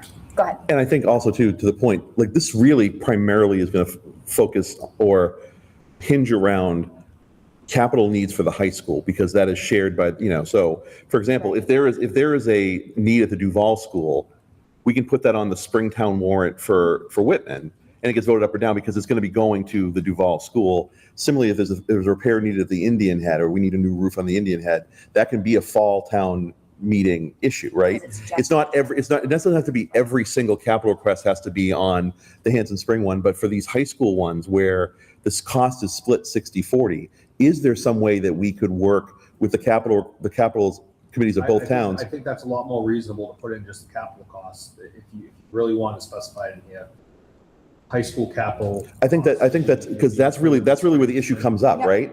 It's like, so like for example, if we need something for Hanson Middle, we can put that on the fall town meeting because it's not like we're going to get part of the money from Whitman for it, but it's like, because if Whitman is going to be funding it in the spring for the high school repair and you in the fall, we can't get those things done. It's a logger jam. But if we were able to say, like, is there a way that we could work, and again, we wouldn't be sending this blind capital item to you in the spring. Like, we'd be working as a capital committee with your capital committee and this select board at Hanson and Whitman and stuff to be like, okay, like for example, in the parking lot is the big example, right? So the high school parking lot needs to be, repaired. And like, there are multiple parts of it. I think initially it was the whole thing, then it was pared down to a smaller part. But it's like, if the idea was, okay, and then your capital committee and the select board at Hanson could kind of prepare for, like, okay, could we pay for our 40% of the cost of this in the spring for the high school repair. Like, so not every capital item that the school has would be required to be on your spring one, but the high school ones are the ones that, or conversely, I mean, I guess if the idea is I know that Mary Beth is, Sean's in favor of having fall town meetings in Whitman, and Mary Beth, it is a cost to you guys to do it, certainly, and that you guys don't always have other items that need to be done. But I think that, like, something around that area where it's, okay, we're talking about high school specific capital requests that require both towns to work together, for you guys to work together. Like, that's I think the ask, right? So. Yeah, that's a good, okay. Go ahead, yeah, sure. Just a quick No, one, you're sorry. fine. One of the reasons too that Whitman passed over the article this spring is, number one, Hanson was doing in October, but there was also talk about possibly having that covered Yes, with solar yes, or something yes, else. yes. So that was another reason. But I just think, on a side note from all of this, it might make sense if just for the district's projects for capital, if the capital liaison here and the Whitman and Hanson capital committees had a meeting to deal with just what the district's putting forth, because to make sure that and maybe standardize the form. I think Mr. Farrow mentioned that before. Yeah. So Hanson looks for certain things, for your quotes, whatever, but your timelines might be different than Whitman. Maybe the two capital committees could just say, yes, it is, October 1st in both towns. You must have all your quotes. So we're not going to go any later than October 10th. If it's not in, it doesn't go, like something, but maybe together making a standardized system might help everybody. Like a structured timeline. Correct. Right. So I And I guess, feel like, did we talk about that before? George talked about George Yes. standardizing the Yeah. requirements. Yep. We did. so I'm gonna take, I would like to ask a question. I'm gonna try and ask it in a way that's not gonna throw anybody under the bus.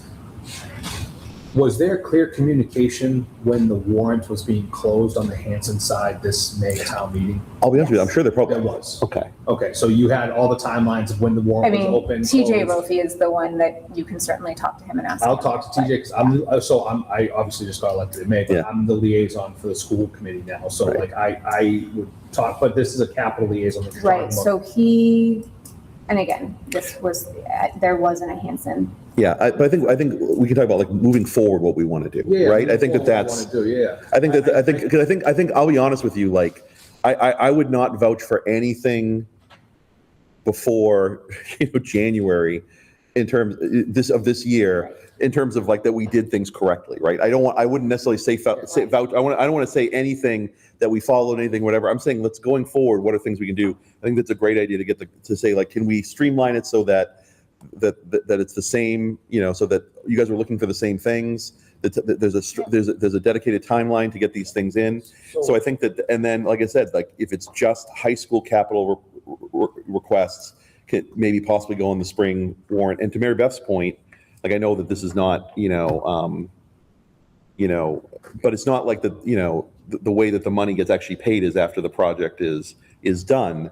So that might give you a little bit more, because your free cash won't be certified by, by town meeting, but maybe you have a sense of what you will possibly have, and that money won't necessarily be going out until afterwards. I mean, there's just, yeah. Yeah, I get that. And on the flip side, if we do this and we have our high school capital, you guys also save money on the back end as well, because go ahead. So no, I was just thinking, both towns, you get your EMD certified the same time every year. Both towns get our free Yeah. cash certified the same time every year. We use our October certification money for our May meeting. Okay. The You year get it after, and so- use it then. Okay, so your October of 26 is going to be used for fiscal year 28. 28. Or, I'm sorry, your Yeah. fiscal year 27 certified free cash will be used It's for fiscal year always- 28. Yeah, okay. Always. Okay. So if we have a special, it's just to spend a tiny bit of it for, a prior year bill. We Okay. don't do our big, we just save that money. So we both get certified this October, November, time period, every year the same.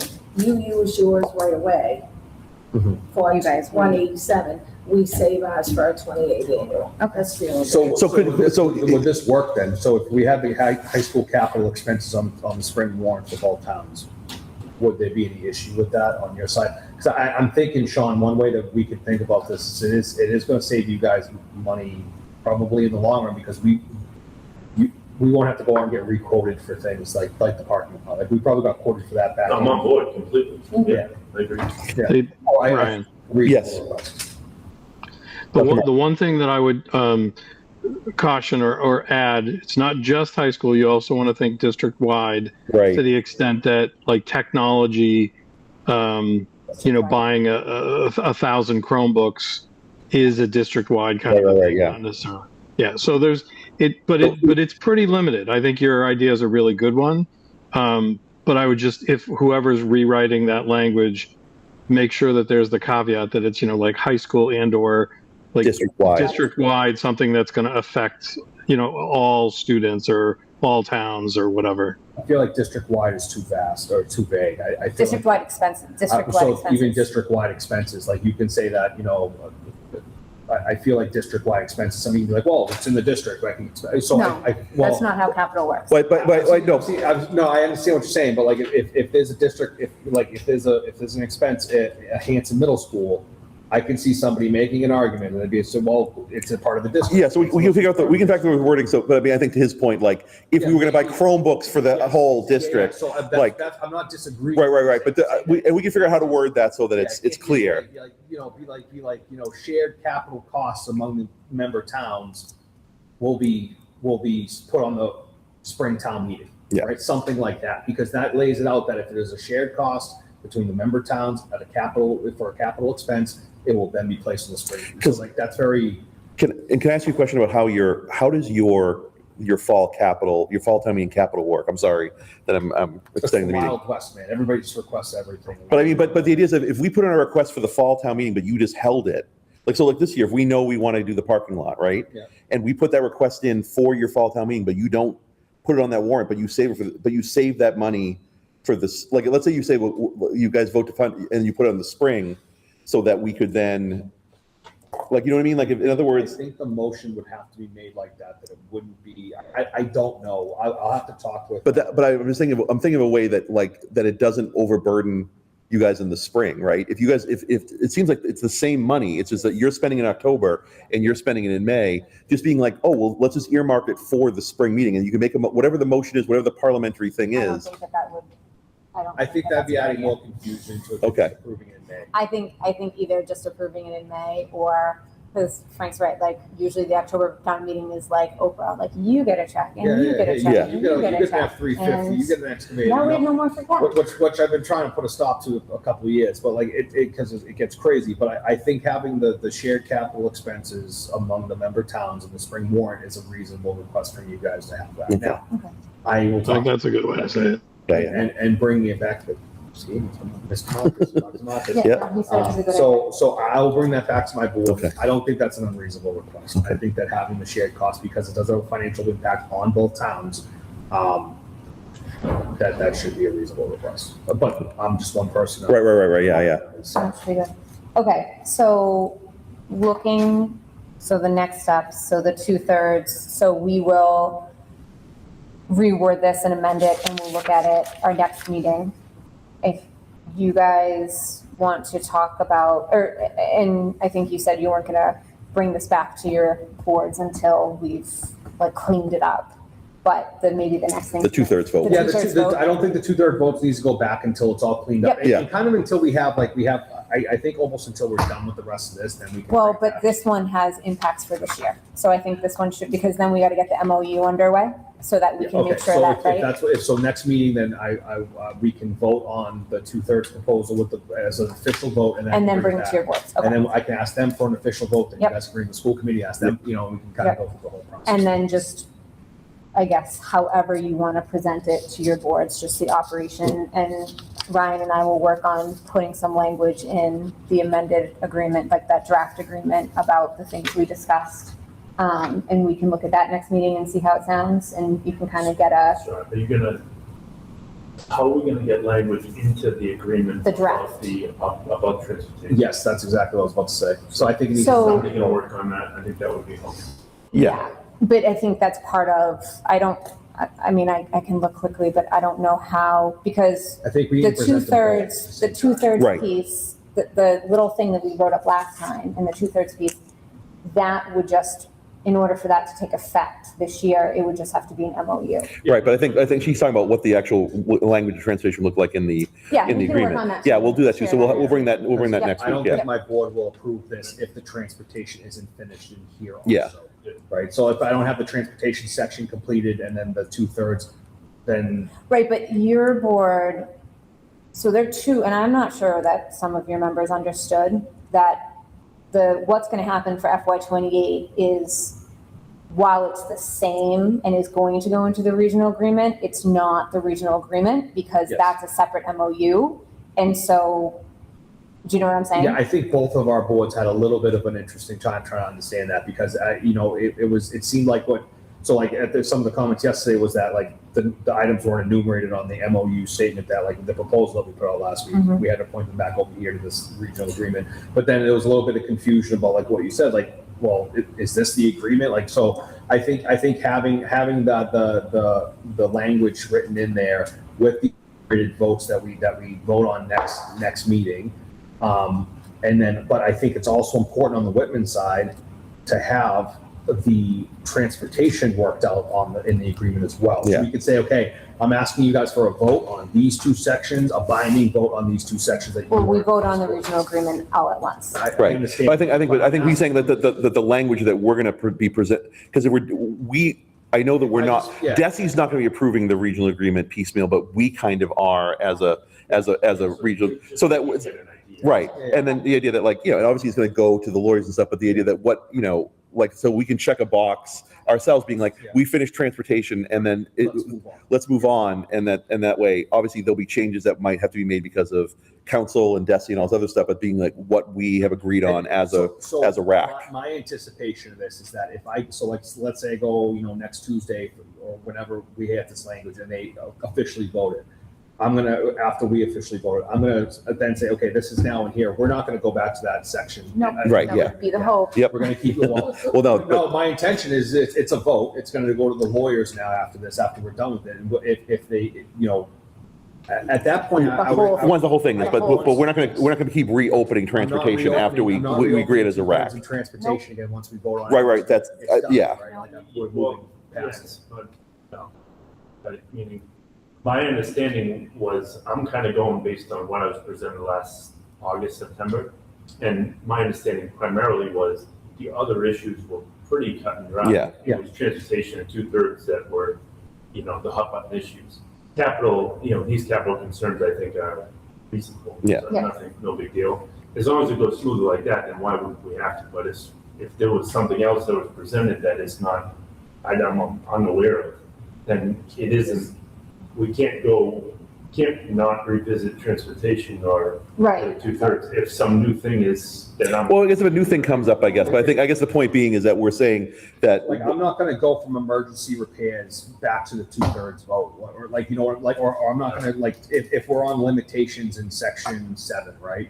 And it has nothing to do with 2/3, I'm not gonna request to go back to 2/3 because it's like, unless there's some glaring issue that all of us see that like, oh, maybe we should include this in language over here, there's no reason to reopen section. So the reason to reopen would be if somebody proposed something that Right. was. Right, yeah. If we proposed something that was there, or the board was like, oh, or like my board was like, we really need to add this because of this section over here, then we can do that. But what I'm trying to say is like, once we're moving through these items in the agreement, like you said, a lot of this is cookie cutter legalese, and like it's all Should go kind of quick. standard. Yeah. Exactly. So once we get this done, I don't want to just be in a Well, constant cycle. And of I'll tell revisiting, you that, know? like, the draft that's there last August, we did send it to, Mars, I mean, it's, the governing bodies, right? So most of it was like checked off and, things like that, Yeah. but, okay, so next meeting date. So I have, so the 12th is 2 weeks from tonight, if we want to do that. That works for me.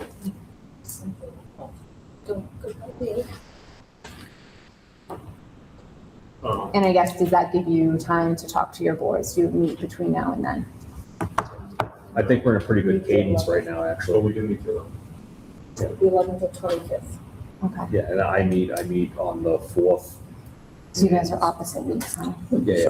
Okay, So, I actually think since we're having our October town meeting, we're in the process of going to start meeting every week or so to go through that. So I'm pretty sure we're going to start. and do you have any idea, like, are we gonna, I know we're meeting the 26th, but are you anticipating us meeting before then? Sorry to just. yes, no, and because one of the things we have to do, and I Dr. Marcus, I'm going to be talking to you about this too, because the school committee needs to vote to appoint the new special ed director. Correct. So I was going to talk to you about that offline about when doing that, but I was thinking that could be a virtual meeting, maybe around that person's availability, that they could come and hop on a virtual call and just be introduced to the rest of the committee. So I don't know if you have any thoughts about, because is the start date the 10th? For the new person, The new person, yeah. I'm meeting with her tomorrow, Okay, and we're going to sort of do an initial run through of the terms and all that stuff. And I will know tomorrow. I think the 10th is what I was going to propose. And then I'll, once I have that, then I'll share that with the committee. and then, because I was just talking to Jen about it today, I was thinking that we might want to do it next week. Like have that meeting to appoint, to do the vote to appoint. Does that make Sure. sense to you? So, Absolutely. yeah, so then I think the 12th would be fine, yeah. Okay, what about time? Do you want to do 5:30? Yeah, Yeah, 5:30. 5:30? I specifically had told Stephanie not to do policy on the 12th so that we would be free, so we could do 5:30 on the 12th. All right. Just looking ahead too, because I know we want to try to meet every 2 weeks. I'm away the 26th. So, and I know we have a school committee that night, sorry. Yep. So if we are looking, we might have to bump that to the 2nd. But we can kind of see where we land, because at that point it might be something, well, we'll kind of see where we're at on the 12th with it, Yeah. because I'm hopeful that maybe middle of September we can push things out to legal and things Yeah. like that. So, okay. Does that work for you? Anything The else? 12th work for you Does guys? that work for you? Okay, Yeah, okay. all right. All right. Motion to adjourn? Second. All in favor? All right. Thanks, everybody. Thank you, Dr. Marcus. Thanks, Dr. Thank you Margaret. very much. Appreciate it, guys. Thank you. Take care.